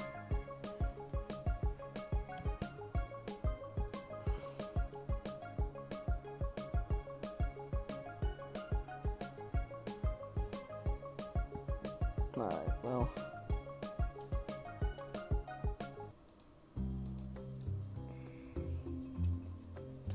Let me see. Speed draw. Sir, what do you have to purchase? Monkey. Don't want your monkey. The people that own the game can draw better than me, which makes sense, but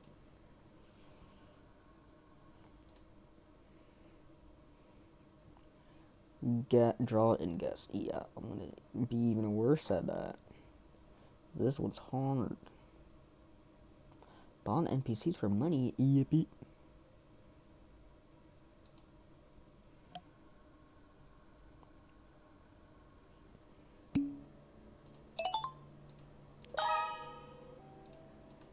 It's not even Easter.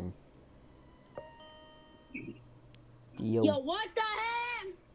What? Bro, my PC, please turn back on, bro. It's crazy. This is so much money on the PC.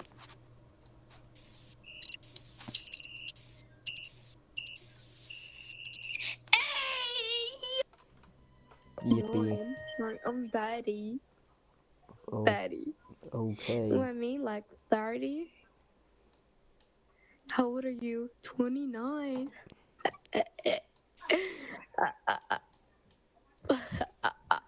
Let's see if I can draw with my thing.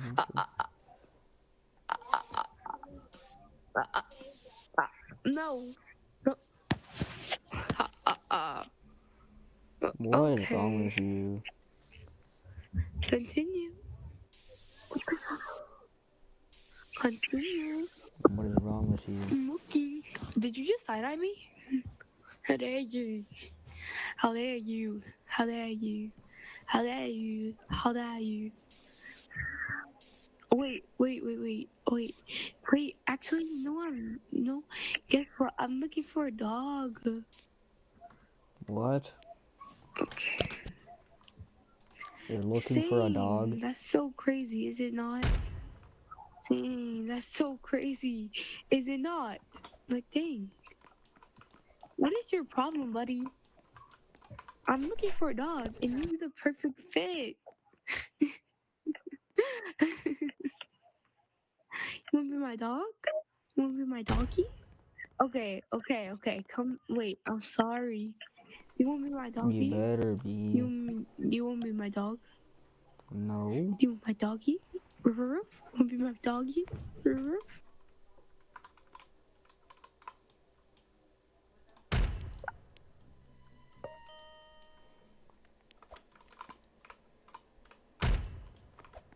Some crazy stuff, little kid.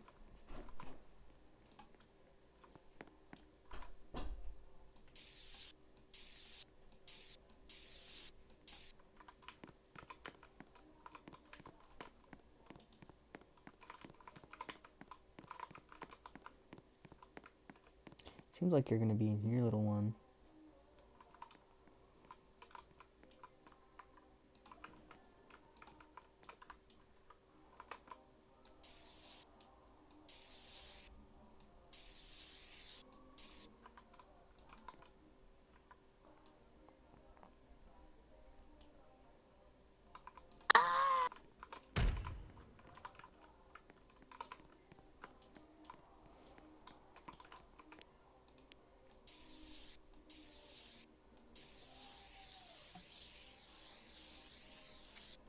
It's crazy. No.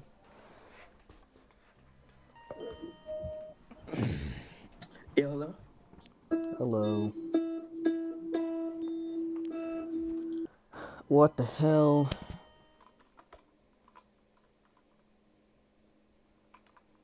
YOLO.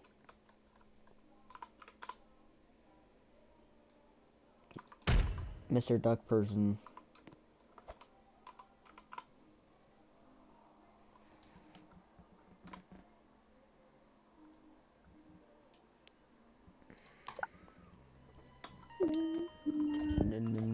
Granny's house. Yo, what?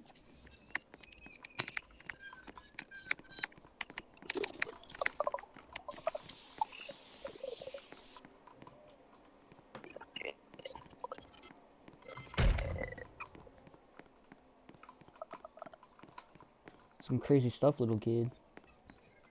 Little minor. Why's it not working?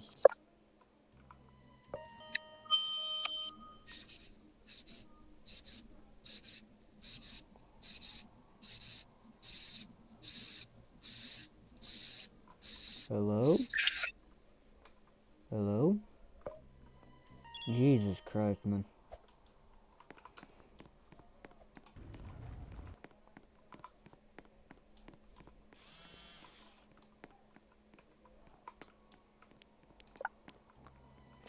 Yeah, not doing that. Blue dude. What? Blue dude. Yeah.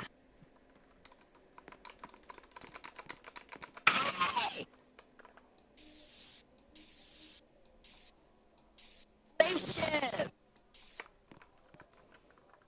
Spaceship! It's crazy gameplay right there.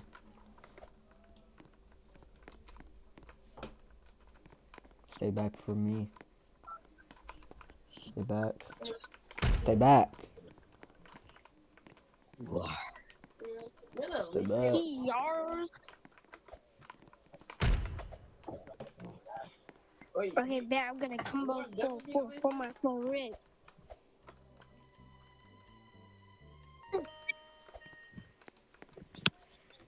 Diddler? Is that you? What the? Shout. Yo, bro. Chill Put out, yourself chill out. against the wall. No, I'm not. Help me, help me, help me. Put yourself against the wall. No, I'm not. No, back up, back deep.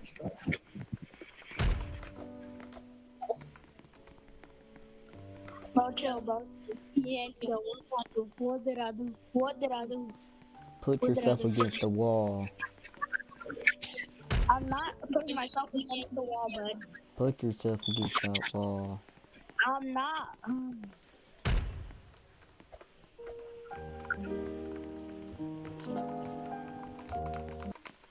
Yo, nah, run.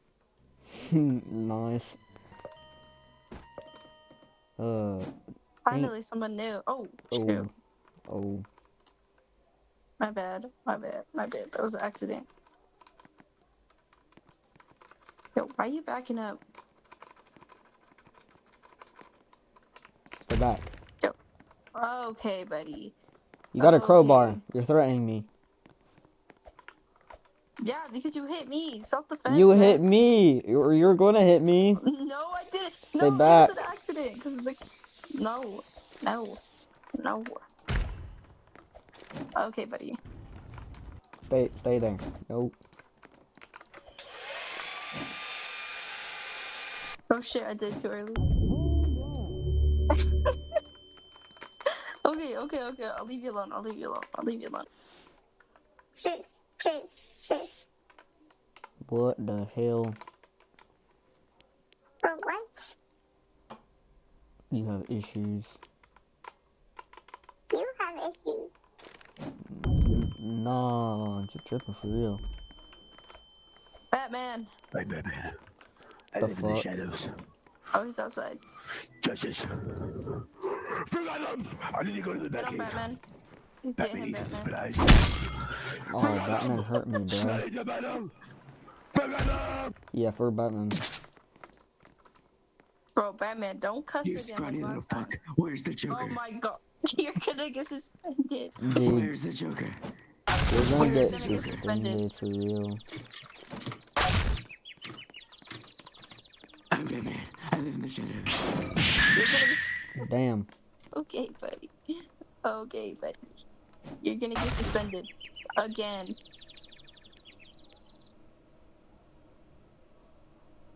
I think he got suspended.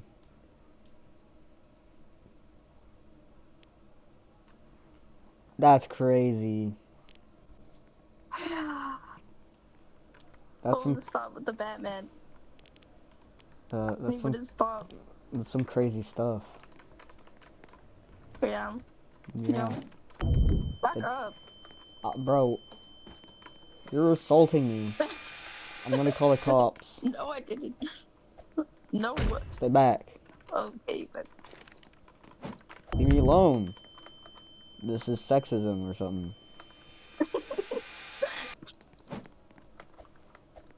Oh, that's luck. Okay. This is like sexism. For real. How? Stay away. Oh, there's someone over there. Look. Bye-bye. Look, there's someone over there.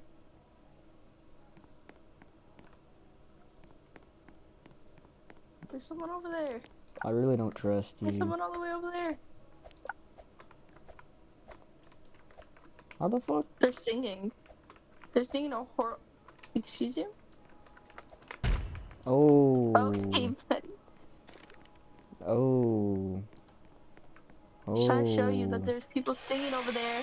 But Oh. no. You gotta kill the vibe, man. Oh. Way to man. read the Oh. Okay, Oh. buddy. Dang. Fourth time. How you gonna get me now, huh?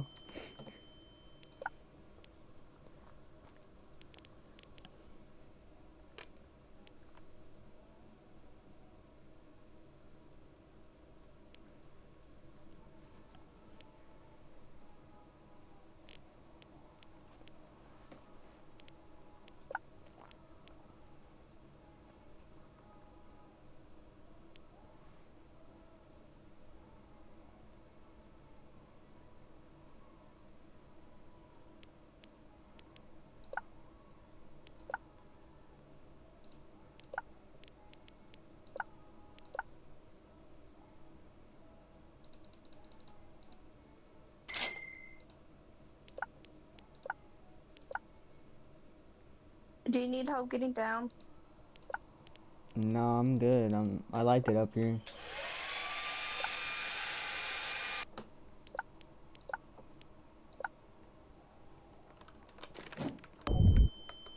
This is sexism. No, it's not. Stop harassing me. Okay. I'll leave you alone. I promise. I pinky promise. I pinky promise. I pinky promise. I don't know. I pinky promise. I pinky promise. I can't trust you. I pinky promise. Okay. Okay. You need help. You need help. Oh, hello. Hey, I remember you. what did I do? From where? I remember you from a few days ago. I wasn't here a few days ago. Uh-huh. This is sexism. I was never here. Yes, you were. No, then what? What? This is like abuse. Okay, buddy. Why are we abusing you? You're the one hurting me. What the? Oh. Hello, guys. I'm getting harassed by What was that? someone's here. What was that? Are you gonna ban me if I slap you? What? Moderated to If I slap him? Monkey.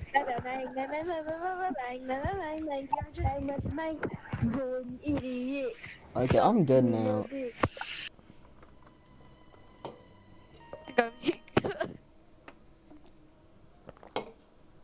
Ugh. Hello. Hello? Think fast, Chuckle Nuts! What the hell?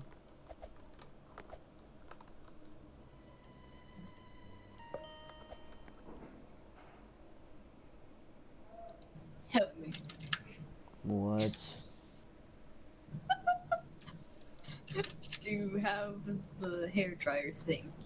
And No. if so, use that. Damn it. That was a ragdoll.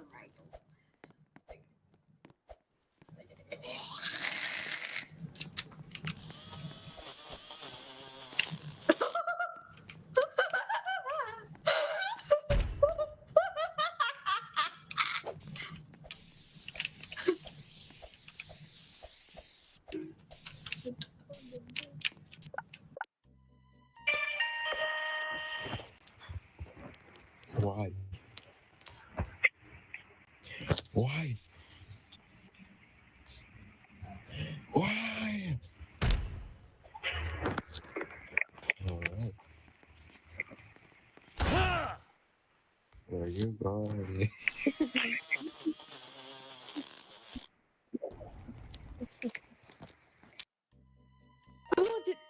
She said I'm real. I'm not gonna. What? Did you send her a picture of you? Yes. Okay, I'm gonna have to look up the picture too, and I'll tell you. Okay. Should we play SZA or Tyler the Creator? Tyler the Creator. Okay, wait, hold on. Frank Ocean. I'm joking. I don't like Frank Ocean.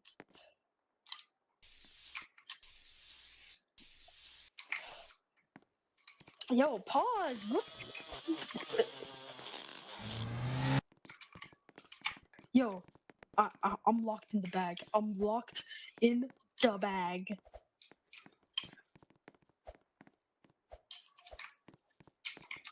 I'm back. You see it?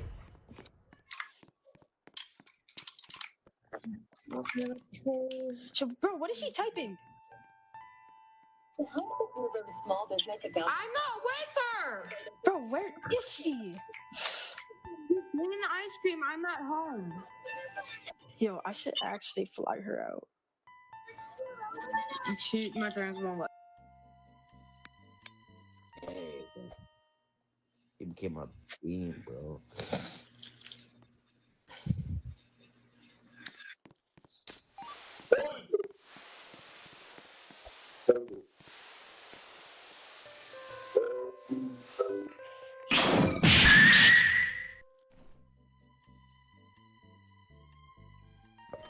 Innocent. Give me. Oh. Why'd you say oh? Tacos.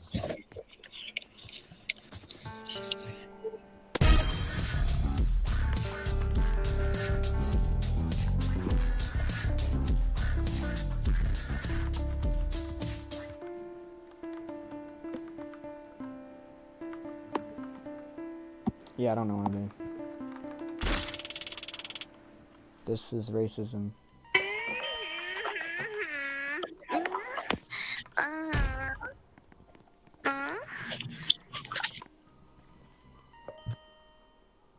Oh, it's you again. The Joker's back. What is up? Where's the Joker? Where is he? Oh, oh no. No, don't let him in.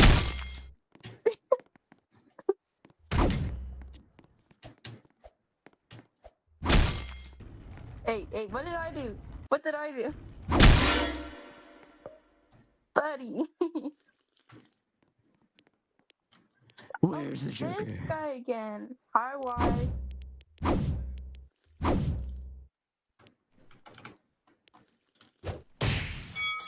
Oh my god.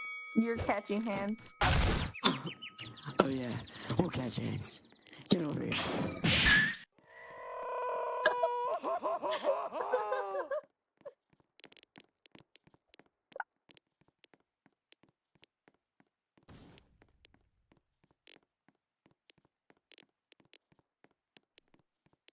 Put it down. Okay, buddy. That doesn't count. Okay. Get over here.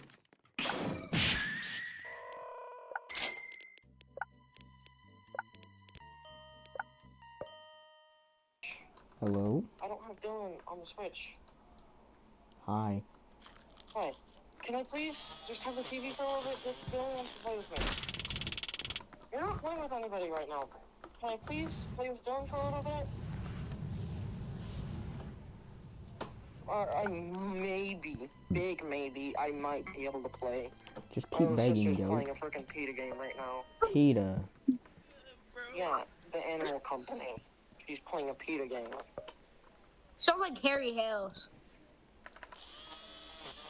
Called Kitten Squad. And it's a top-down shooter. That's for crazy. Yo, her friend just asked just asked me today, bro. Oh, that will turn down. Her friend. Bro. Hell yeah. Yeah, you're still alive. What are you currently doing? Harassing people. What is going on here? Oh yeah. Dab me up. What is going on Oh, here? I'm doing a little criminal activities, yo. Oh, my fault. I didn't mean to do that. Because I can't hear you at all. I got that dude. Boy. We're good. We're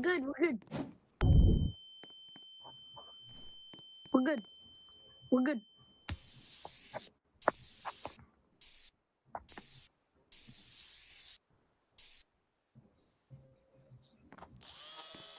I'm out. Oh, ball.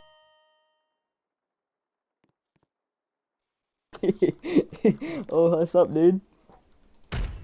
Oh, my fault. I misclicked. Hello? Nice hair, bro. Nice hair.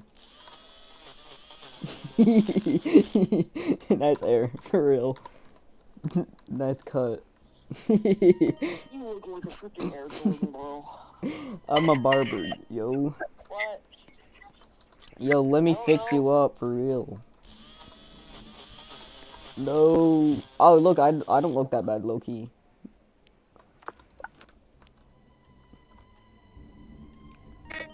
Okay, I can't hear you, and I cannot find my headphones. I'm gonna legally have to explode. Oh, yeah, I can hear you now. Why does everybody have this dumb thing? Bro, I've been charging my phone for hours, and it's only on 29%. What is this charger? You're like a boy. My hair looks better than yours. No, it doesn't. Your hair looks better on crack. Oh, my hair's better. Thank you. Wait, do my haircut. Hold on. Do my haircut. I got you, bro. Okay, waves. Okay. Your My turn. turn, yo. I don't have it. I need a haircut. Give him the No, booty you cut.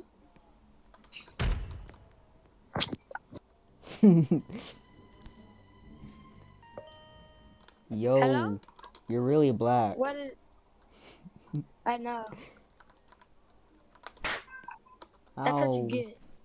You hurt. He hurt my feelings. Oh.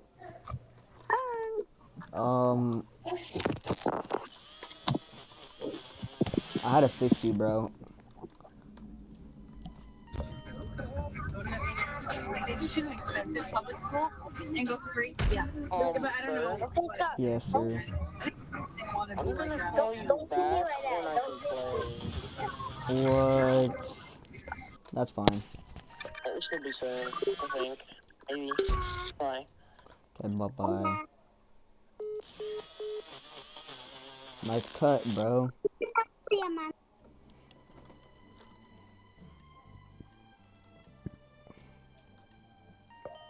Yo, Mickey.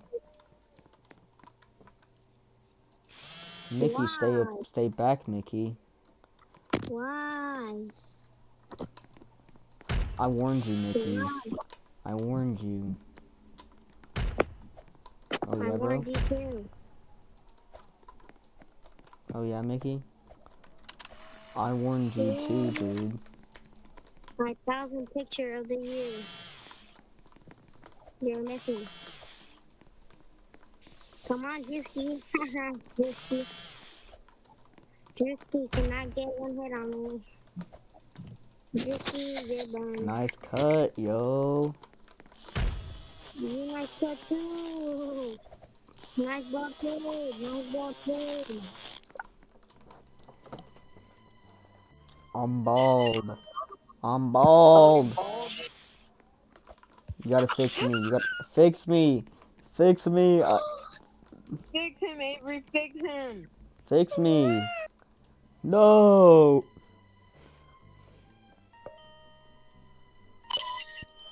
Oh, damn. You don't like it? Can you fix my hair?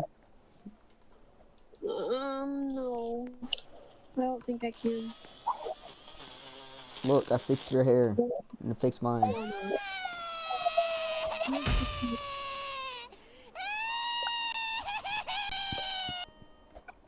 Hey, can you fix my hair? Yo, that's good, bro. You know what? Come. Yo, I need you to fix my hair, yo. Yeah, if you win, I fix your hair, huh? You don't know.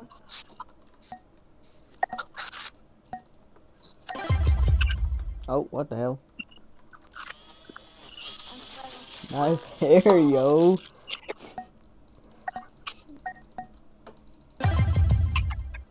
What the autism's going on, bro? I'm flexible.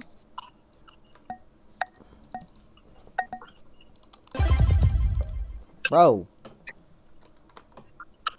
Well, I'm too fast.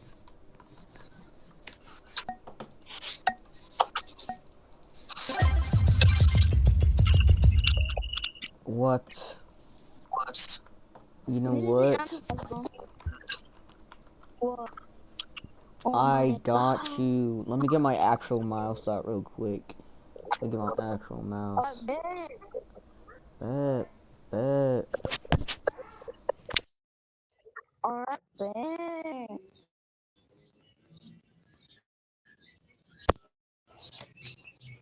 At you, bro.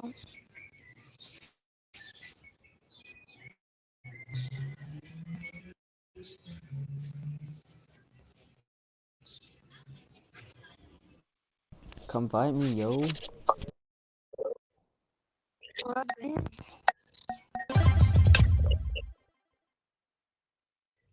Yeah, bro. I'm too fast, bro.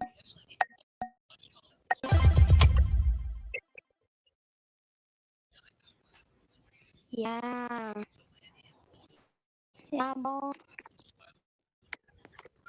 Yeah, bro. Give me your account.